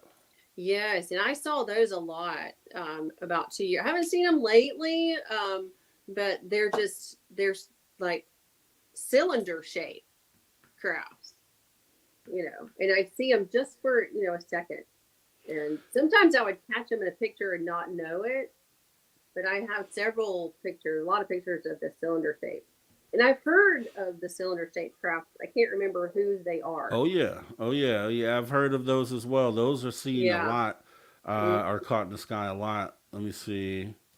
I think I had 2 of those. Yeah, that's just an enhanced Enhanced picture. one and Oh, that's the video. Did you listen to that? I didn't. Let me see if I can get the volume up on it. I don't know if you can hear it. Let's take it back. Okay, I'm going to scrub this video so that you guys can hear it. Hopefully. Okay. All right. Hello.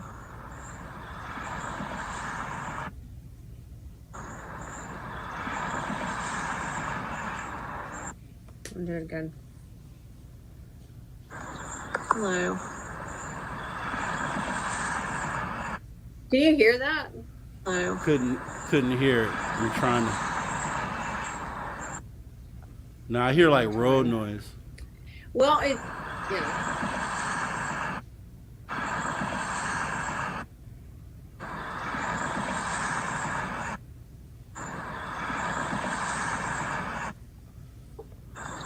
Hello.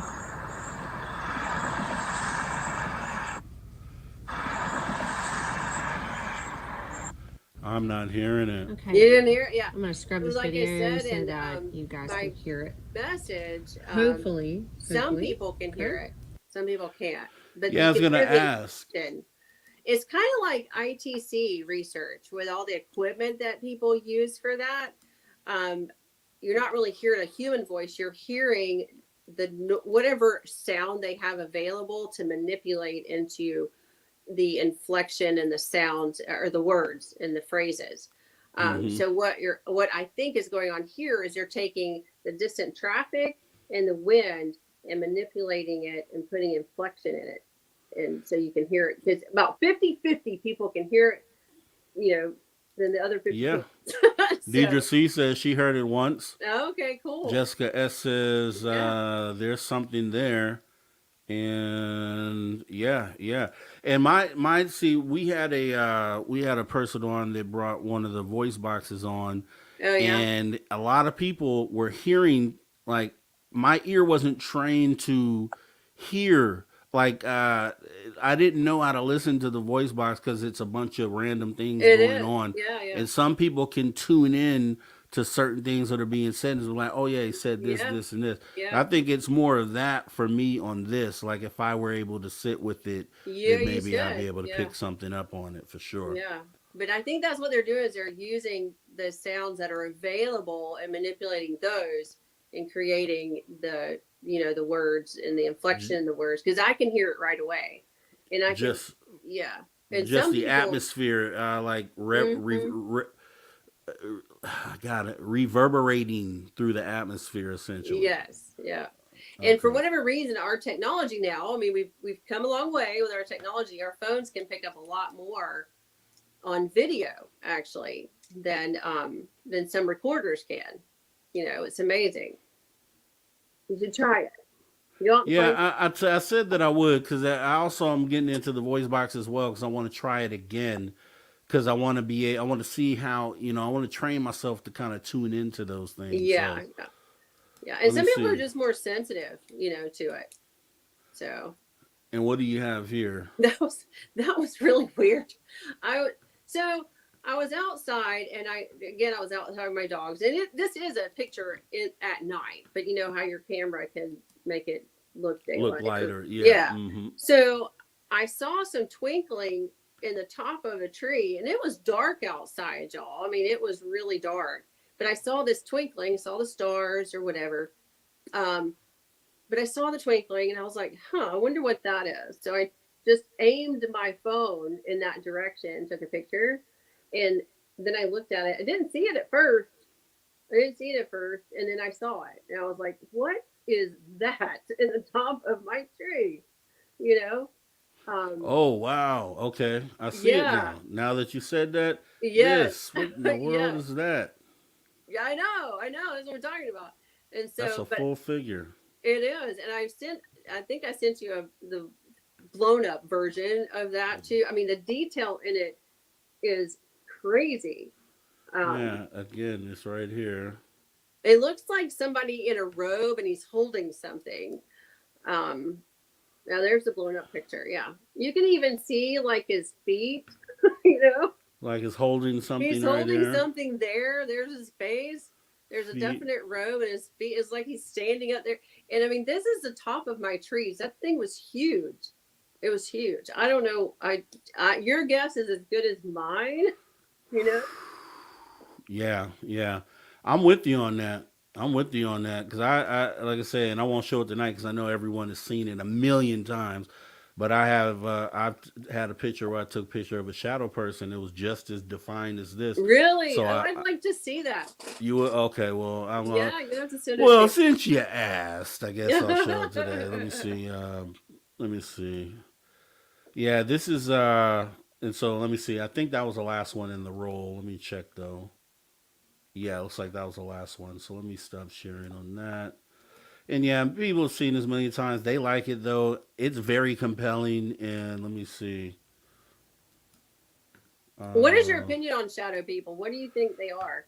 oh, you know what? That's a great question. I really think that I have pondered and I ask people all the time that are mediums and paranormal investigators, and I feel like whatever they are, we're looking into a realm right next to ours. And my question Oh, yeah. is in that realm, who shares that realm? That's my question. Because Right. could it just be ghosts? Or could it be that's where ETs or cryptids, or do they all share that realm? And that's kind of where I'm at with it. So Yeah. I don't necessarily say they're ghosts, even though some people believe that's what they are. I just ask a lot of questions because I'm trying to figure it out as I well. know. See, I haven't figured it out either. I do know when I was seeing the shadow people in that short period of time that I experienced, it was definitely, I was definitely sure that they were interacting. They were definitely watching me, because they were darting in and out behind the trees. They were, wow, Nope, look this at is that. mine's. Oh my gosh. Yes, Is that your house? this is my house. This Oh, is my wow. house. This was taken, and you can see actually up in the upper right corner. This is part of a FaceTime that my daughter was on at the Oh my time, and gosh. her Bless her friends heart. hit the camera button while she was in the bathroom, Uh-huh. and when she came back from the bathroom, they told her someone's in your house, and That then is they crazy. showed her this picture, and here it is zoomed in, Wow. and you could clearly see the outline of a That's person an that amazing picture. Great cat. insanely insane. That's what I said. So when I have stuff like this, and I Yeah. have my UFO Yeah. video that I have as well, and then that's why I say, and then the experience I had with my Chihuahua and that energy channeling through, Yeah, it exactly. just it makes me so open to all these other things, which is why I love to have these conversations because Right, right. I have proof, I have receipts here just like you do, and it's kind of crazy when you look back at it. That's why this, for me, this your picture of the figure in the trees reminds me Yeah. of this so much, and it That is just an amazing shows that there picture. is something there, you It know what I is. mean, Yeah. that we don't Yeah. understand. So Right. let me remove that here. And yeah, so you had some awesome stuff as well. And my whole thing on 2024 is I want this to be the year of receipts. And I'm just like, Yep. I understand you could have a sighting or an experience where you may not have gotten to capture what it was you saw. And a lot of people have that. But my whole thing is that is if you, just like you said earlier, if you just take a picture of the whatever it is and then figure it out later, then Right. you'll end up finding out that you've captured something that you can add to the data, to the Yeah. catalog. And so you have a lot of great stuff.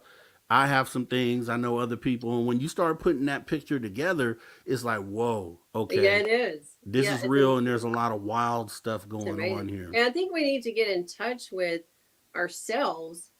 Just like, when I took that picture of the cloud, for example, I was drawn to look up at the sky. And I know everybody feels that every so often. I mean, we're all busy. I understand that, but and distracted. Most of the world is distracted. And I think that's on purpose to keep us busy and not know, Hmm. you know. So when you really need to get in touch with yourself and learn what that feels like. If you are drawn to take a picture of a random tree, then take it, because there's something there. It may not show up for you the first time, but just keep listening to yourself.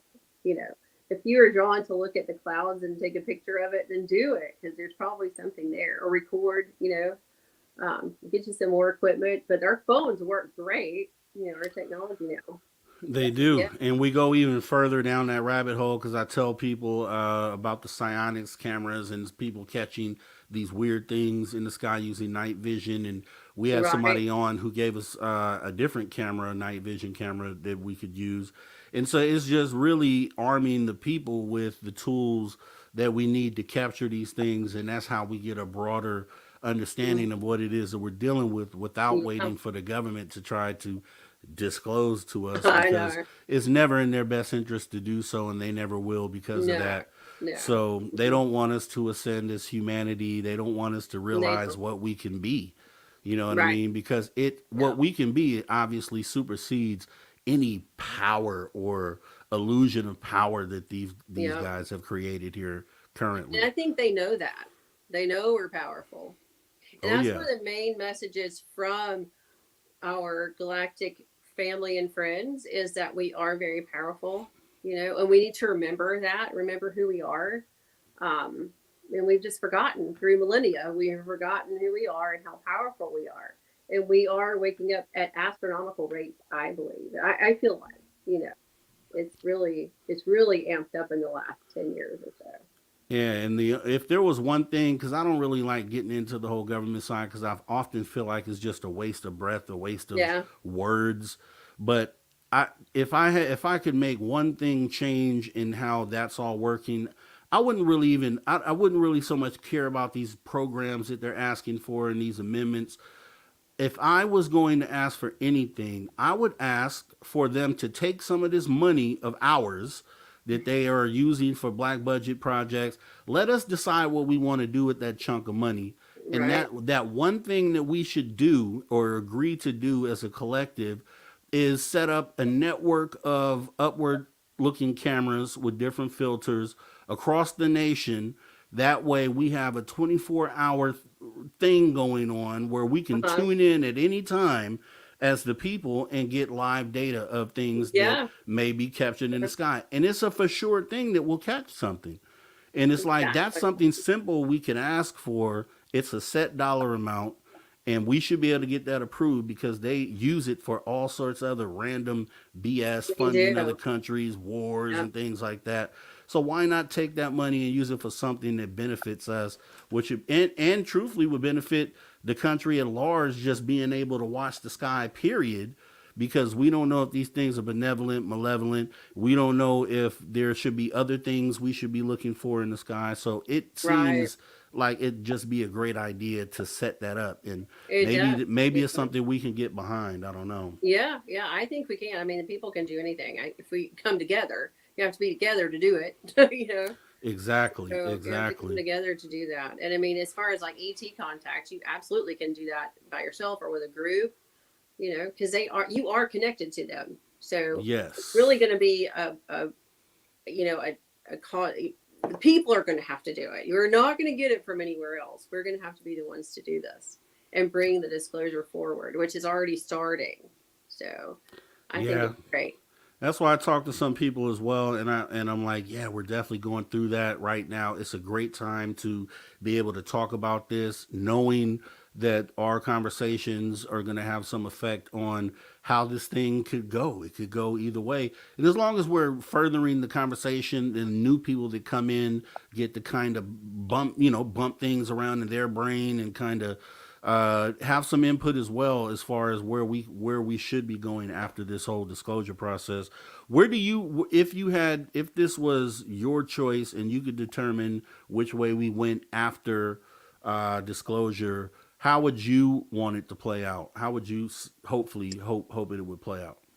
The disclosure itself, or the aftermath? Just the aftermath, right? Okay. Like as far as us picking up the blocks again and building something new. I would like to see, I kind of believe that I'm in the camp of thinking that we actually did coexist with other species, other civilizations here. We all lived and worked together, and they taught us a lot of things too. But like, say, back in the time of Atlantis, we were all together. We were not as dense beings. We were more ethereal. And I would just like to have everyone working together, us learning from each other, growing together, not this combative, fighting over things, fighting over territory, money, whatever. I don't think there needs to be money. There needs to be something, but I don't think that, because that's, the money itself hasn't caused the problem. It's the mindset behind it. Mm-hmm. But, I would just like to see an integrated version of Earth with, like it used to be, because I honestly believe it used to be that way. Yeah. Even up until the time of, if you want to say, of Christ. I mean, I think that there was a lot of interaction even then. But now they've kind of cut it off for us, but we're getting there. We're getting back there. So I'd like to see a world where everybody lived together, flourished, they were happy. It wasn't like what we're seeing here, but we're having to go through it for some reason, I guess, to learn from. Yeah. How do you feel about the power structure? Do you, as far as governments, do you see those exist or being able to exist, being that they've held back secrets for all these years? Do you? No, I don't. Yeah. Okay. Good. I do not. I don't think we'll need them.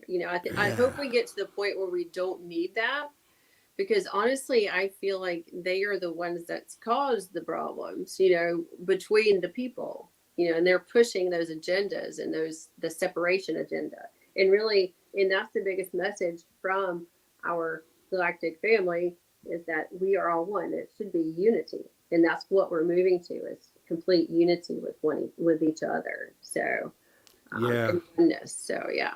And I'll be doing a show on my other channel about that, because I think that when it hits the fan, if we experience catastrophic disclosure tomorrow, I think there are some things that change with democracies and governments in the way that they look at the people. Yeah.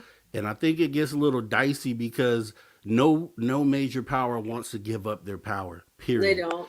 And so in the face of a disclosure where on the other side of that, it could mean that the powers that be are no longer, then I think there's a fight against that. So even though disclosure is in everyone's face, I think there's still a fight to be fought after that, which is unfortunate. But I think that there's, we might see some governments flip their views, I'll say, on how free we actually are as a people. So without delving into that, can you tell everybody where they can find you and what you have going on? Yep, I am. You can find me on Facebook, Instagram, and it's my name, Susan Hill on Facebook, and then Instagram is Susan_Hill. And then I have my website, which is theangelbridge.com. All right. And so we'll need to do this again, because this conversation we could have really just veered right now I would love into something to do totally that. different. Yes. And there's so many things I'd love to just discuss. So yeah, we'll have to make a date.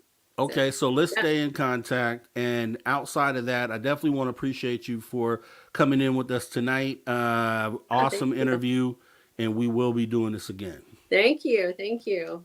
All right, have a great rest of your night, Susan. You take care. Too. All right, thank you. Bye-bye. All right, guys. And Deidre C., thank you so much for your support of Spaced Out Radio. Really do appreciate that. We would definitely want to thank our guest, Susan Hill, for coming in tonight. Awesome interview. Awesome conversation as always, right? That's what this is about.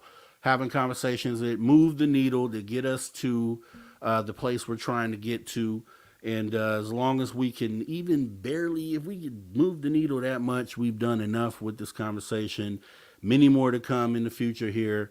So with that being said, Paranormal Pixie says, definitely invite her back. Yes, it's a for sure thing, Paranormal Pixie.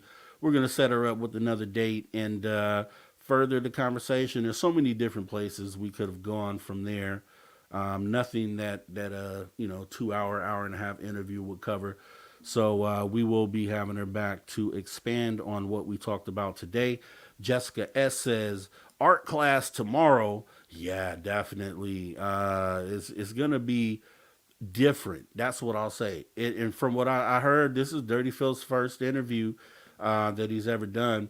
And you already know how we get down with the style of interviews that we do here. So it should make for a pretty awesome conversation, man. I can't wait for that. It's going to be awesome. But we definitely want to thank Susan Hill for coming in. And we're going to actually pause for the cause, take our second break of the night as we prepare to jump into hour 3 of Spaced Out Radio After Hours. We will see you guys back here in just a minute.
right, everybody. Welcome back to Spaced Out Radio after hour number 3 with me, your host, Mr. Rob G. As we go ahead and get into what we're going to do for hour 3. You know, tonight, Saturday, we would normally have our man on who has his beat on the whole paranormal world out there, which is Sir Brian Bowden, feeling under the weather tonight. So wish Brian some well thought, some healing energies like we talked about earlier today. And we will be having him back shortly, or pretty soon, I'd say. So what we're going to do tonight is we're going to jump into some Lon Strickler, phantomandmonsters.com, for some wild cryptid stories, courtesy of Lon Strickler. So it's always a great time when we jump into some of the things that have been submitted to Lon over time here. Some of these are actually pretty recent stories here. So let's go ahead and get set the ambiance, right? Let's get let's get a little mood music here as we get ready to jump in to some of these cryptid stories. Let me bring it up here on the screen for everyone so you can follow along.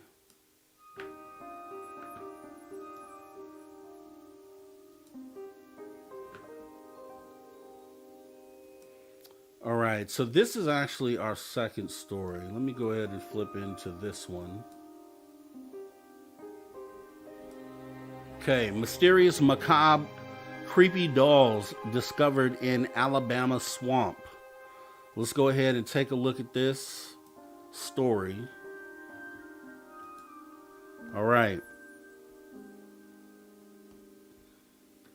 So creepy dolls, let me go ahead so you can follow along here. Let me scroll down here. All right. So creepy dolls have been a standard in ghost stories, though most of these tales are embellished. In November 2014, a group of antique dolls mounted on bamboo stakes was found in an Alabama swamp. The reasons for this display continue to be a mystery. I don't know if it'll show it for you guys here. Okay, there we go. Great. All right, so the Ottawa County, Alabama Sheriff's Office recovered 21 dolls from a local swamp in November 2014. There has been no motive offered by officials since the initial recovery. The dolls were atop bamboo stakes and had been placed in Bear Creek Swamp, close to County Road 3, the dirt road that travels through the wetland. The swamp is located between Prattville and Ottawaville. The majority of the dolls are porcelain and have the appearance of antiques. Many had their faces and hair covered in what looked like white spray paint. I noticed the dolls several weeks ago while driving through the swamp working on a stolen vehicle report, said Chief Deputy Joe Settinger at the time. I just thought they were a Halloween prank and really didn't give it much thought after that. That was until Monday night when social media blew up about the dolls and the office got wind of the concerns. So on Tuesday morning, deputies got into a canoe, paddled around for about 30 minutes, and recovered the dolls. I admit it looked kind of creepy, Settinger said with a laugh as the dolls were being inventoried back at the courthouse. You could see them from the road. We figured it was best to get them up. The land where the dolls were placed is owned by a timber company. We tried to contact them, Settinger said, but no one got back to us, so we just decided to get the dolls. If the owner comes forward, we'll give him the dolls back. Bear Creek Swamp is a massive bog with a local reputation.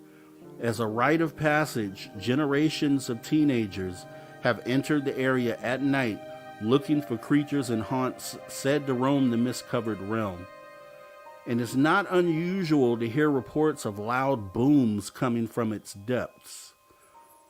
Bear Creek Swamp has long been a hotspot for those hoping for a late-night scare. There are rumors of disembodied voices, glowing orb-like apparitions, and even strange creatures hiding amongst the dense trees. The artesian spring located near the swamp is said to be magical and is frequented by many who hoped to gain from the powers of the water of the well.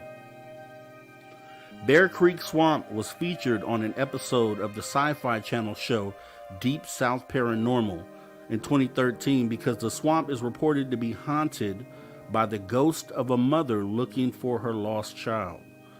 Among other spirits, the team from Deep South Paranormal wrote, "Among the legends of Bear Creek Swamp that keep many from driving through the area after dark are rumors of phantom cars that speed by only to fade into darkness. A 4-foot apparition that appears in front of vehicles floating orbs of light. In addition, many claim the swamp, which was originally occupied by the Creek Indian tribe, is haunted by the ghost of Creek Indians, early settlers, and fallen soldiers. A more disturbing rumor, however, tells of the ghost of a mother looking for her lost child that attacks anyone brave enough to utter the phrase, 'We have your baby,' 3 times. The Tawasa Indian tribe, also known as the Alabamu Indian tribe, who lived in Ottawa County, are amongst the oldest native people in Alabama, settling in an area since archaic times. Legends from the native people here speak to the strange creatures that lived in the swamp and of the spirits that haunt it. Over the years, more unusual sightings from the location have compiled a proverbial paranormal smorgasbord. Strange lights that are said to be the spirits of elementals in the forest are the most common reports. A stranger story comes from interviews conducted with local hunters who claim to have seen a cryptid beast and heard the, quote, wood knocking of the creature they believe to be Bigfoot. The creature has been seen on more than one occasion and is described as 8 to 10 feet tall and has dense brown and black-toned hair covering its entire body. The most obvious feature of the beast is its horrible smell, reportedly similar to that of rotten eggs. So that's the first story we have here on PhantomandMonsters.com. So we're actually going to go ahead and jump into one of the second stories. And it's actually more of a listing of humanoid and cryptoid encounters that have come from out of Japan. So we definitely want to show those here because, you know, when we do the trivia, we talk about cryptids and things from all parts of the world. So it'll be kind of interesting to see what's listed for these Japanese cryptids and humanoids. So we're going to go ahead and jump into that right now. And let me get a visual up here for you guys here. Okay. All right. So as we go here, Lon says, I received an email from a reader in Japan who asked if I had any knowledge of actual cryptid / hominid encounter reports or activity in this country. He stated there were hundreds of spirit sightings and ghost legends, but he rarely heard of people encountering unknown creatures. It was an intriguing challenge, so I promised to conduct some research and post my findings. The following anecdotes and stories are a few interesting accounts. So as we see the first one here with the Japanese image on the left, bring that up here. Not very good, but okay. Possibly the first written account referencing alien symbols and a possible humanoid encounter is a story in Japanese folklore. The story takes place on February 22nd in the spring of 1803, offshore from a beach called Harayadori in the territory of Agasawara. Not really great at Japanese here, guys. Who occupied a position named Yoroseki of Takagawa. At the time, a kind of boat was absorbed from the beach. People approached this boat using their small boats and eventually caught it. They towed it to the beach. The boat was round and resembled a kind of kauhaku, a box used to burn incense. Its diameter was more than 5.45 inches. On the upper part of the boat, there were glass-fitted shoji, which are windows with lattice, and they were shielded by a chan, a kind of waterproof putty made from pine tree gum. The bottom of this ship was reinforced by separated iron plates. This structure may protect the boat from destruction by sunken rocks. Since the glass-fitted shoji was transparent, the people could see inside the boat, where they found a woman with strange features. Her hair and eyebrows were red, and her face was pink. It seemed that long white hair was added to her original hair. This foreign woman held one square box whose size was about 2 shaku, or 60 centimeters, in her hands. It seemed that this box was very important to her because she held this box constantly, and she prohibited anyone from approaching it. The objects found in this boat were investigated by the people. There was about 2 shu, which is 3.6 liters of water in the small bottle. There were 2 pieces of carpet, cake-like food, and kneaded meat. While people discussed what to do about this boat, the woman observed them peacefully. This says another similar description of an incident was found. On March 24, 1803, a strange boat drifted ashore on a beach named Haratono Hama in Hitachi state of Japan. The boat was hollow, and its shape was similar to a rice cooking pot. It had a kind of rimmed edge and a center level part from the boat. In the part above this edge, the boat was painted in black and had 4 small windows on 4 sides. All shoji, which are windows with lattice, were shielded by chan, a kind of waterproof putty made from pine tree gum. The lower part of the boat was reinforced by steel bars. These bars looked to be made of Western-made iron of the highest quality. The height of the boat was 1 ju, 2 shaku, which is 3.64 meters, and its diameter was 1 ju, 8 shaku, which is 5.45 meters. A woman or girl was found inside this boat, and her age appeared around 20. She was about 5 shaku, which is 1.5 meters tall, and her skin was white as snow. Her long hair vividly hung on her back. Her facial features were incomparably beautiful. Her clothes were strange and unrecognizable, and her language was not understood by anyone. She held a small box in her hands and prevented anyone from approaching this box. Okay, getting into the next part here, we have Japanese cryptid wolves, which, let me see if we can see that here. Okay, Japanese cryptid wolves. Reports of small-like wolf canids come out of the Chichibu district of Japan in 1998. At least 70 people reported wolf howls in 1994, and there have been at least 26 claims that wolves seen from 1908 to 1978, all in the Omori and Oita regions of northernmost Japan, not to mention prints, howls, and scat. Several sightings have also been made of the Kii Peninsula. In 1936, a man in Hongu supposedly captured a wolf pup, but released it in case a parent attempted to retrieve it.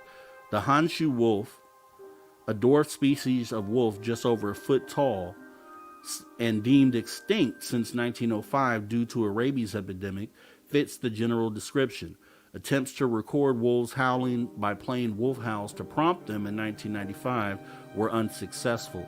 Possibly these sightings were just misidentification of feral dogs. However, though Japan is heavily populated, its mountainous terrain would make it possible for a hidden population of wolves, in this case small wolves, to survive without public acknowledgement. Let's get into slimy footprints, the kappas. Around 11 p.m. on August 1st, 1984, in the town of Tsushima in Nagasaki Prefecture, a squid fisherman named Ryu Shirazaki was walking home from the local pier after work. As he passed near the Kuda River, he came upon a small group of children playing at the water's edge. While it was not entirely uncommon to encounter people fishing in the river at night, it was rather surprising to see the youngsters there. As Shirazaki approached the children, he was struck by how bizarre they appeared in the moonlight. He could make out swarthy faces, unusually spindly arms and legs, and glistening skin. Suspicious, Shirazaki called out to them as he neared, but they seemed startled and quickly disappeared into the water. The next morning, when he returned to the same spot, Shirazaki discovered a set of moist, teardrop-shaped footprints on the nearby pavement. The prints, which appeared to consist of a slimy substance that had begun to coagulate under the hot morning sun, stretched for about 20 meters. Each footprint measured 22 centimeters, about 10 inches long, and 12 centimeters, so by 10 by 5 inches wide. And they were spaced about 50 to 60 centimeters, so about 2 feet apart. Shirazaki and a few curious onlookers immediately suspected the footprints belonged to a kappa. People began to gather around as the news spread quickly through town, and all agreed the footprints belonged to a kappa. In the minds of many residents, the footprints confirmed the existence of the river imps they knew through local legends. When police forensic investigators arrived on the scene, they determined that the slimy footprints consisted of an unknown secretion. They took a sample for the lab for analysis, but the results unfortunately turned out to be inconclusive because the sample was too small. The police eventually dropped their investigation, and the mystery of the slimy footprints was never solved.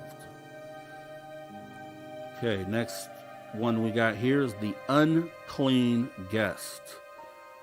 Another recent Kappa encounter occurred on June 30th, 1991, in the town of Saito, Miyazaki Prefecture, when an office worker named Mitsugu Matsumoto and his wife Junko returned home for the evening. Upon opening their front door, the Matsumos were confronted with a strange smell inside their home.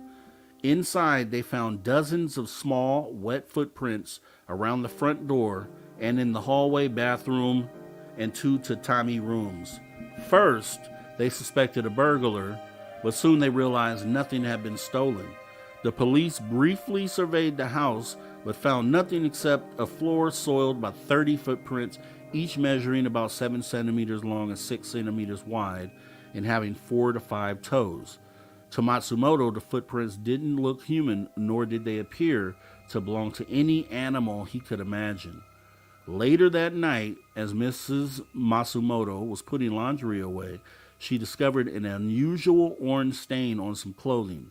The next morning, as Matsumoto inspected the house more closely, he discovered a deposit of orange liquid on the portable stereo in the tatami room. He took a sample to the local public health center for analysis, and the results indicated the liquid had an extremely high iron content and a chemical composition resembling spring water. Troubled by the incident, Matsumoto decided to visit a shaman. After listening to Matsumoto's story, the shaman encouraged him not to worry, explaining that the kappa indigenous to the nearby swamp enjoyed playing the occasional prank on local residents. The kappa were harmless, the shaman told him. Harmless, perhaps, but Matsumoto found the kappa difficult to clean up after he tried using detergent, paint thinner, gasoline to remove footprints and the orange stains, but nothing seemed to work. All right, let's move into something a little more. Let's see, I think they have like 2 more here. We have the Crypted Serpent, which let me bring a picture of that up here. This is the Crypted Serpent. All right, so the Crypted Serpent. In 2000, Yoshi Okayama in Japan. In 2000, Yoshi Akiyama, Japan was in the news as people were flocking to the region to hunt for Tushinoko, a chirping reptile-like cryptid bearing at least some resemblance to a snake or a long, thick lizard. A 20 million yen reward for the Yoshi municipal government was the source of all the excitement. Tsushinoko fever hit Yoshi on May 21st after a farmer cutting grass swore he saw a snake-like creature with a face resembling the cartoon cat Doraemon slither across his field. The farmer slashed the creature with his weed whipper, but it fled into a nearby stream and escaped. 4 days later, 72-year-old Hideko Takashima was talking with a couple of friends in Yoshi when she found what she thought was one of the creatures lying dead next to the stream that Tsushinoko reportedly had dived in to escape from the farmer. She picked it up and buried it. Yoshi municipal government officials Sushinoko and headed out to look over the local woman's find. They exhumed the body and forwarded to Kawasaki University of Medical Welfare to be examined. Kuniyasu Sato, the professor who analyzed the reptile, said the animal may indeed have been of Sushinoko, but scientifically speaking, it was a kind of snake. Meanwhile, Misuku Arima, an 82-year-old from Yoshi, says she saw Sushinoko swimming along a river the morning of June 15th. I was surprised. I just pointed at it and asked, "Who are you? Who are you?" It didn't answer me, but just stared. It had a round face and didn't take its eyes off me. I can still see the eyes now. They were big and round, and it looked like they were floating on the water, Arima says. I've lived over 80 years, but I've never seen anything like that in my life. All right. And then we have, lastly, the fanged humanoid. So this one is also out of Japan. Let me go ahead and bring an image of that up here really quickly. Okay. So this might be it here. Let's bring this up here.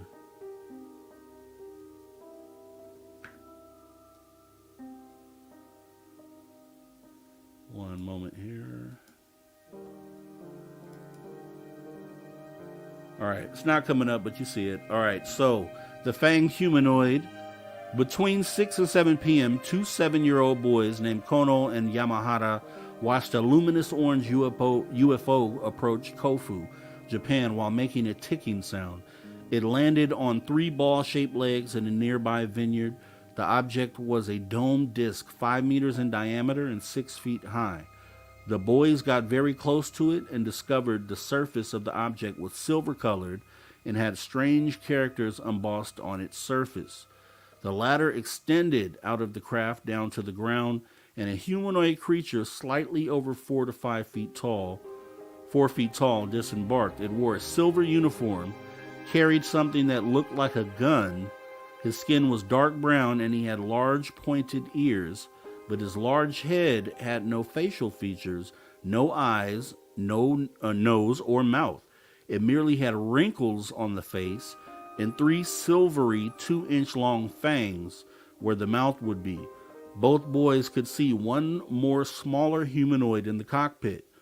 The being that had emerged reached out and touched one of the boys, patting him twice on the shoulder and uttering words like a tape recorder running backwards. The boy who had been touched sat down, paralyzed either by touch or fear, but his companion took him on his back and carried him from the vineyard. They then ran to one of the boys' homes and informed their parents, who could at first see the orange light pulsating in the vineyard. Then it disappeared as they watched. 2 concrete posts were found pushed over at the landing site. Wow. Okay, so that one's pretty dramatic, pretty epic. A fanged humanoid with no eyes, no nose, but only 2 fangs in a mouth. Very strange, but there's I can't remember, was it the Tuscaloosa UFO sighting? The one the guy recently passed away, Parker. Reminds me of that a lot in the ET that they describe in that sighting. So that one's pretty dramatic. Out of all the stories right there, that one was the most compelling and the most the scariest one, I guess, for me. So with that being said, Lon Strickler has a lot of awesome stuff. You guys need to definitely make sure you go over there and give him a shout out and support what he's doing over there, and also on his YouTube channel, where I believe he goes over some of these stories as well and kind of goes more in depth in explaining how these stories got to him. So make sure you guys go support Lon Strickler on this. But with that being said, we're about 30 minutes after the hour, and I think that's perfect. A perfect time and a perfect segue to kind of get into, I think, what some of you have been waiting for since last week. I know Deb from SAC has been waiting as we go ahead and get ready to jump into some of this SOR. trivia submitted by Deb from Sacramento. So we definitely want to thank Deb for submitting some of these questions and answers today. We'll go over as many of them as we can and try to get to the end of that. What I want to do first, though, because it actually takes a little bit of preparation to get set up for these questions and answers. So as I do that, we're going to go ahead and take a look at a couple of the Spaced Out Radio commercials that we have here for We Don't Have Ugly Swag, and then also, more importantly, for the Spaced Out Radio trip in Reno that is coming up. We'll be playing these commercials pretty much every day until that day comes up. Let's go ahead and jump into some of those as I try to go ahead and get set up for trivia. Here we go. Hey everyone, guess what? We do not have ugly swag.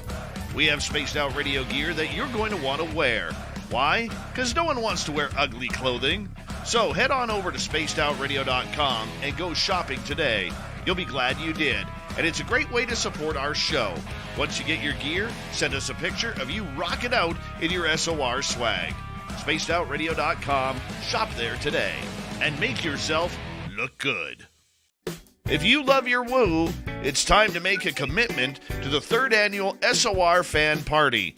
This time, we're heading to Reno, Nevada, and the Silver Legacy Casino and Resort, May 10th through 12th, 2024. Tickets are $60 or $100 for VIP. With that, you get a free radio show. You get to hang out with celebrity guests from Spaced Out Radio, including our team, who are coming to hang out with you. You get to meet the entire team, like Science Bob, Merle, Melinda Leslie, Geraldine Orozco, and more. It's a weekend packed with adventure, and we want you there. After all, we're doing this for you. Find out more and get your tickets at info@spacedoutradio.com and book your hotels today at the Silver Legacy Casino and Resort in Reno, Nevada. Come join us for the SOR Fan Party, May 10th through 12th, 2024. All right. Make sure that you're there. If you can be there, please be there. It's going to be some awesome stuff.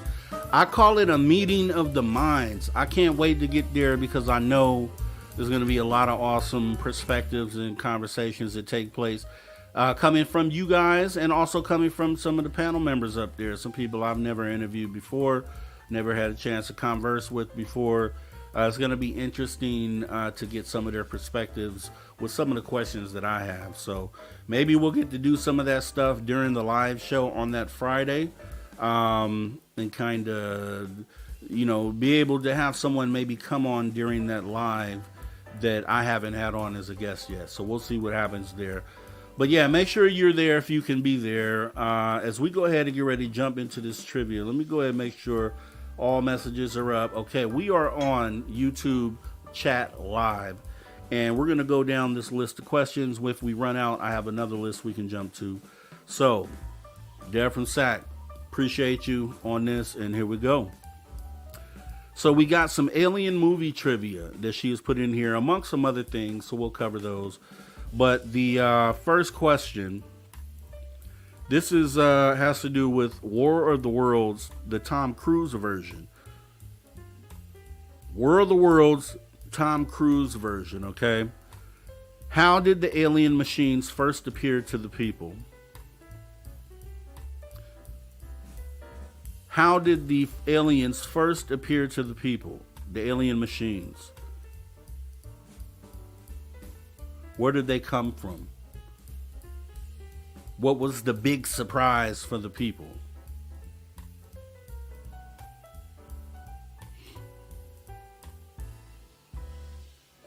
Okay. Here we go. Okay, there we go. We got one here. Let me bring her up on the screen.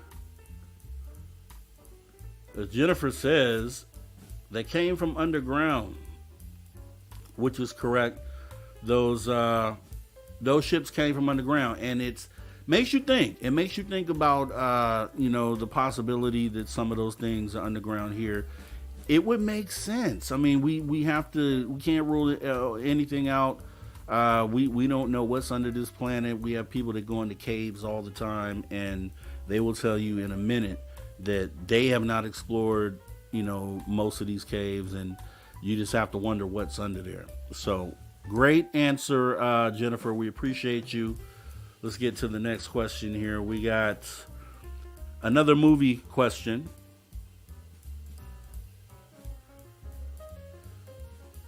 Okay, so this is Independence Day. What job did Russell Case use his airplane to do?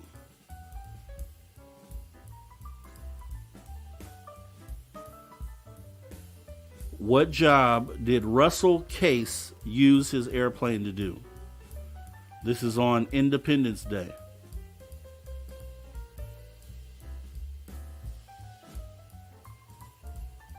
Somebody's on the right path. You don't get it,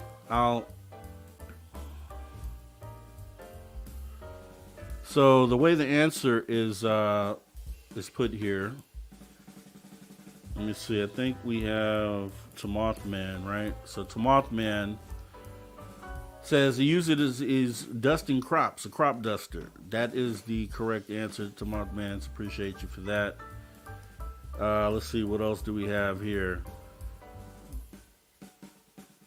Okay, E.T. the extraterrestrial question.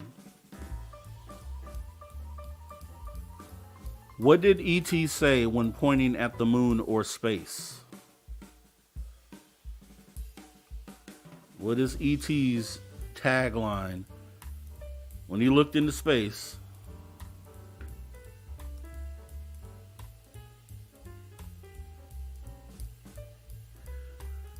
Okay, let's give it to Christine. Had the full line, which was E.T. phone home. E.T. phone home, if you remember that. With that being said, definitely want to thank Welcome to the Show for the awesome super chat. Hold on, let me bring that up. Appreciate you. Welcome to the show for your support of Spaced Out Radio as we move on. All right, so the next one. What was E.T.'s favorite snack? E.T.'s favorite snack. And actually one of my favorite snacks. Oh, did I rob you, Stargazer? You gotta say E.T. phone home. And plus Christine answered before you. E.T. phone home. Okay, all right. So it looks like according to YouTube, Christine says Reese's Pieces, and that is E.T.'s favorite candy, and one of mine's too. It's at the top one. It's in the top 5 on my list of favorite candies. So thank you for that, Christine. What else do we have?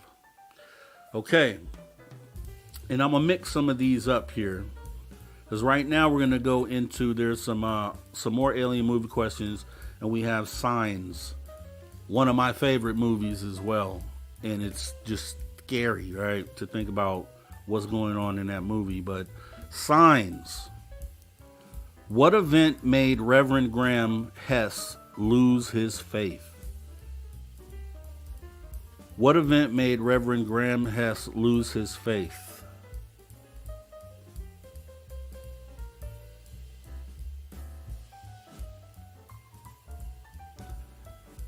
Okay, there we go. Vaughn. It was his wife's death. It was horrific death. Let's not sugarcoat that at all. Actually, pretty horrific. And yeah, it was pretty bad. So appreciate you, Vaughn. Correct answer.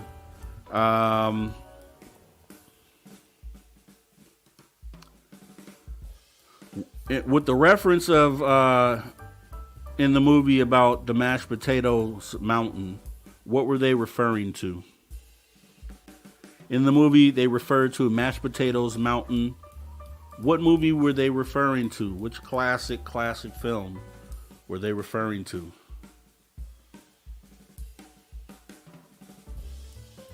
What movie, though? What movie?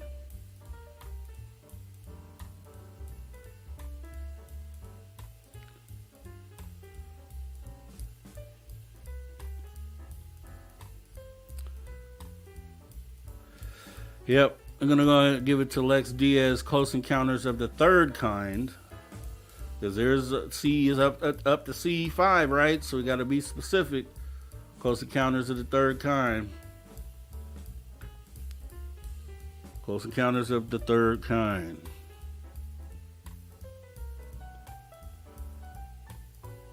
All right, so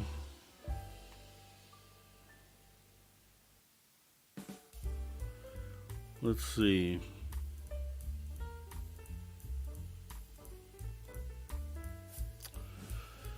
All right, let's jump into some paranormal here. So, The Exorcist. What's the name of Reagan's imaginary friend in The Exorcist? And I'm assuming this is the original. Name of Reagan's imaginary friend in The Exorcist.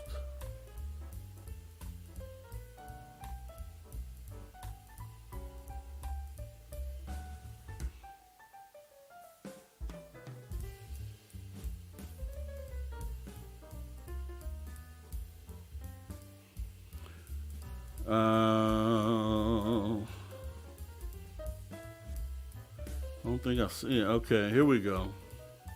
It's like we got somebody that got it here, and that's Gory Tiger coming through. First time I think I seen you chat, Gory Tiger, but you got the correct answer. Appreciate you participating in tonight's trivia. You got it right, Gory Tiger. Thank you so much. And let's take a look here. What else do we have? Kind of mix them around. Let's see. All right. What do the movies Signs, The Sixth Sense, and Unbreakable all have in common? Movie Signs, The Sixth Sense, and Unbreakable. What do they all have in common?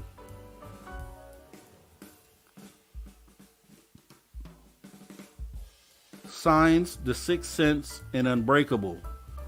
What do those movies all have in common? There's one common denominator.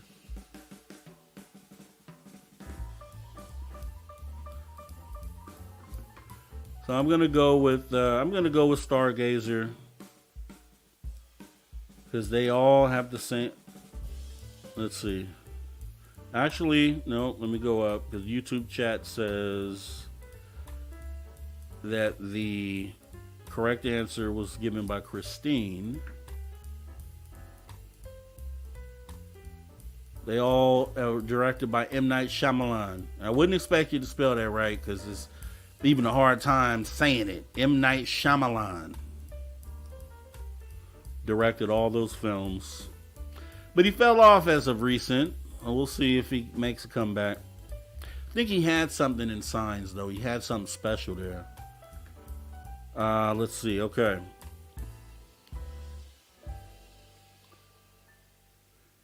All right.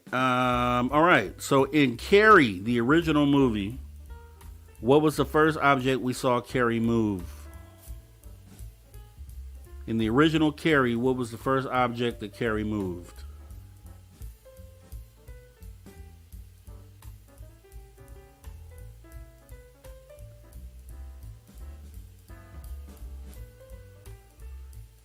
In Carrie, the original film, what was the first object Carrie moved?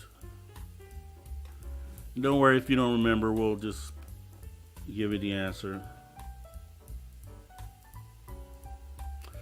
All right, so moving on, that answer was Carrie moved an ashtray on the principal's desk. All right, so let's see. On the Blair Witch Project, what was the purpose of the project?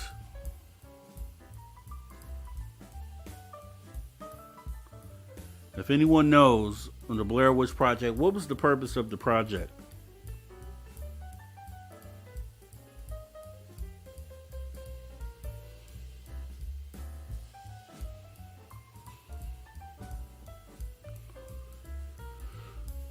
I will go with to Mothman to find a witch, essentially. We'll go with that. It was to research rumors of a witch and the disappeared children. So we'll go with that. To Mothman, congratulations. Let's see.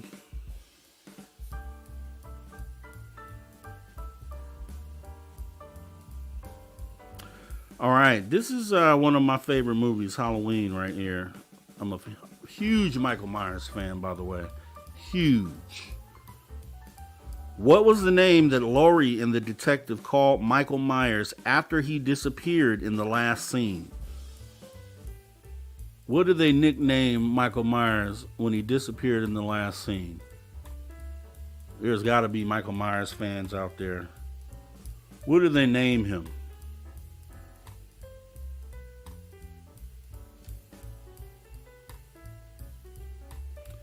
Sure, once you guys hear it, you'll be like, oh, yeah.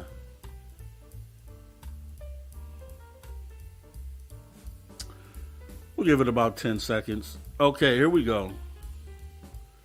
Yeah, let's do that, Brown Dwarf.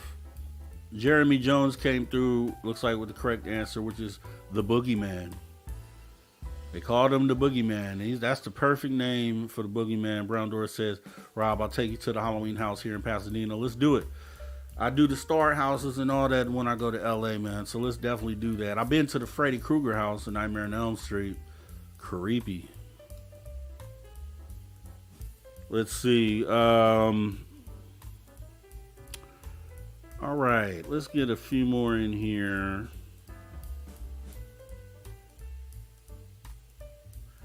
All right. Men in Black. And I've watched it maybe once, so I wouldn't be good on this answer, but maybe you know. Men in Black. Where did they find Orion's belt? Men in Black. Where did they find Orion's belt?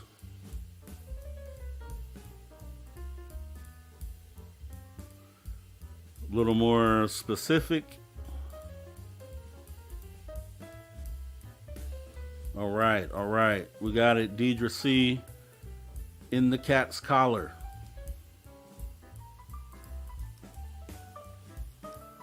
All right. We'll go ahead and take that. Appreciate it. Deidre C. Let's see. I don't even know what this is. Maybe you guys will know. It's a paranormal movie. Q2. Oh, is this? Okay, that's question 2 from The Sixth Sense. Okay. So this is a question from The Sixth Sense, question 2. We did question... Let me do question 1 first. What did Cole's mom accuse him of taking? On The Sixth Sense, what did Cole's mom accuse him of taking?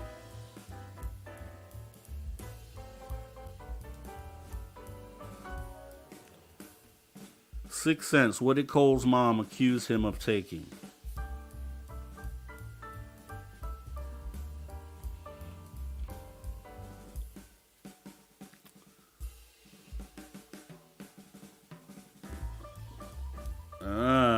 Can you be more specific, Deidre?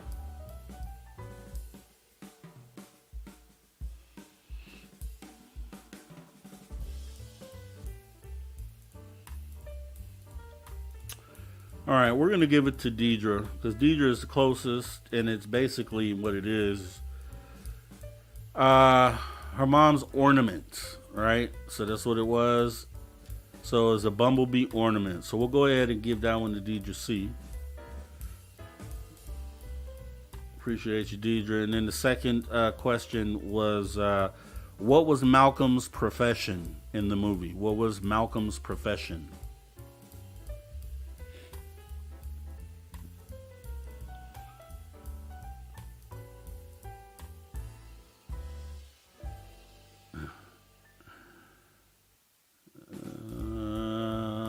Yeah, but what type?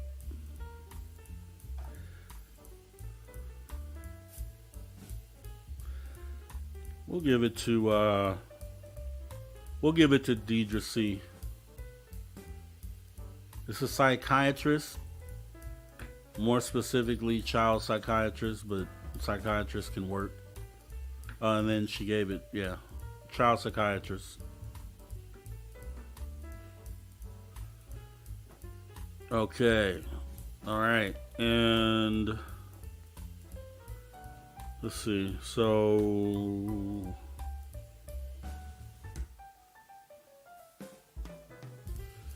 all right, so let's go back here. So in the Signs movie, after Reverend Graham dealt with the death of his wife, that made him lose his faith. So what event restored his faith? In the movie Signs, what movie restored the Reverend's faith?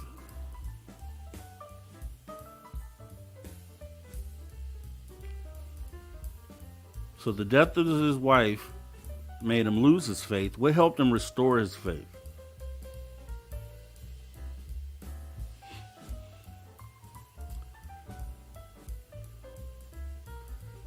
We're going to go with Vaughn. Closest one, the recovery of his son. More specifically, asthma attack. The asthma attack. So great job, Vaughn. All right, and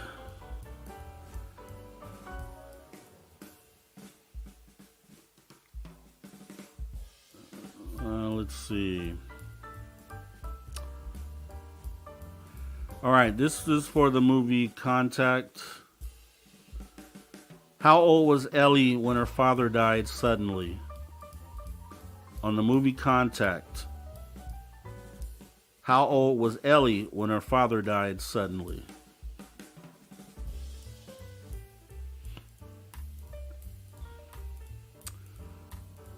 There's a lot of numbers out there. But Vaughn got it right. It's age 9. Age 9. So awesome stuff, Vaughn. Go ahead and close that out. All right. And I think on this list, that was the last question here. So let me go ahead and see, maybe we can go with the bonus question here. Let me see.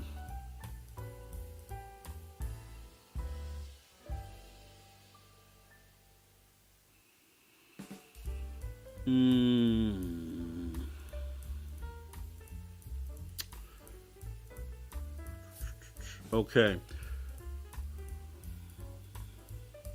What is the name of the spacecraft launched by NASA in 1976 to explore the outer planets and interstellar space? What is the name of the spacecraft launched by NASA in 1976 to explore the outer planets and interstellar space?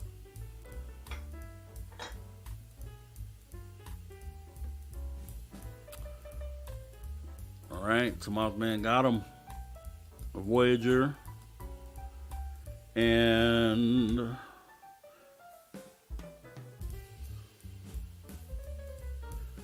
let's see. What government-led program was revealed in 2017 acknowledging the existence of unidentified aerial phenomena and investigating their nature? Which government-led program was revealed in 2017 by Lou Elizondo, acknowledging the existence of unidentified aerial phenomenon and investigating their nature? All right. Lex Diaz, A-Tip. And that is right about where we will stop it. So great job, Lex Diaz. Let's go ahead and take a look at all the correct answers here. So we had Jennifer had 1. Okay, Jennifer had 1. Mothman had 1, 2, 3. All right, Mothman now leading with 3. We have Christine with 1, 2, 3. All right, tie between Mothman and Christine for 3. And we have Vaughn with 1, 2, 3. It's a three-way tie to Mothman, Christine, and Vaughn. Okay, let's see. We got Lex Diaz with 1, 2. We got Gory Tiger with 1.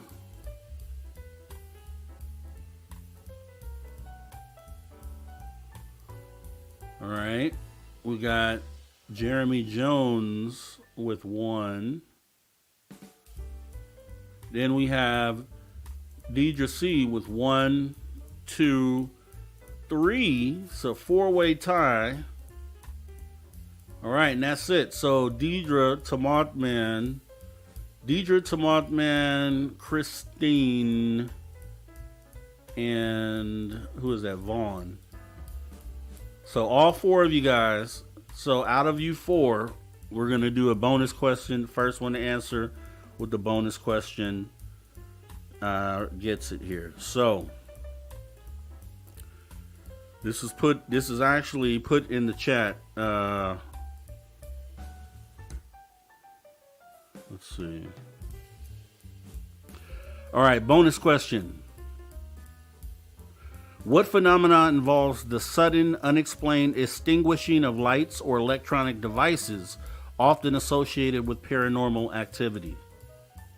What phenomenon involves the sudden, unexplained extinguishing of lights or electronic devices, often associated with paranormal activity?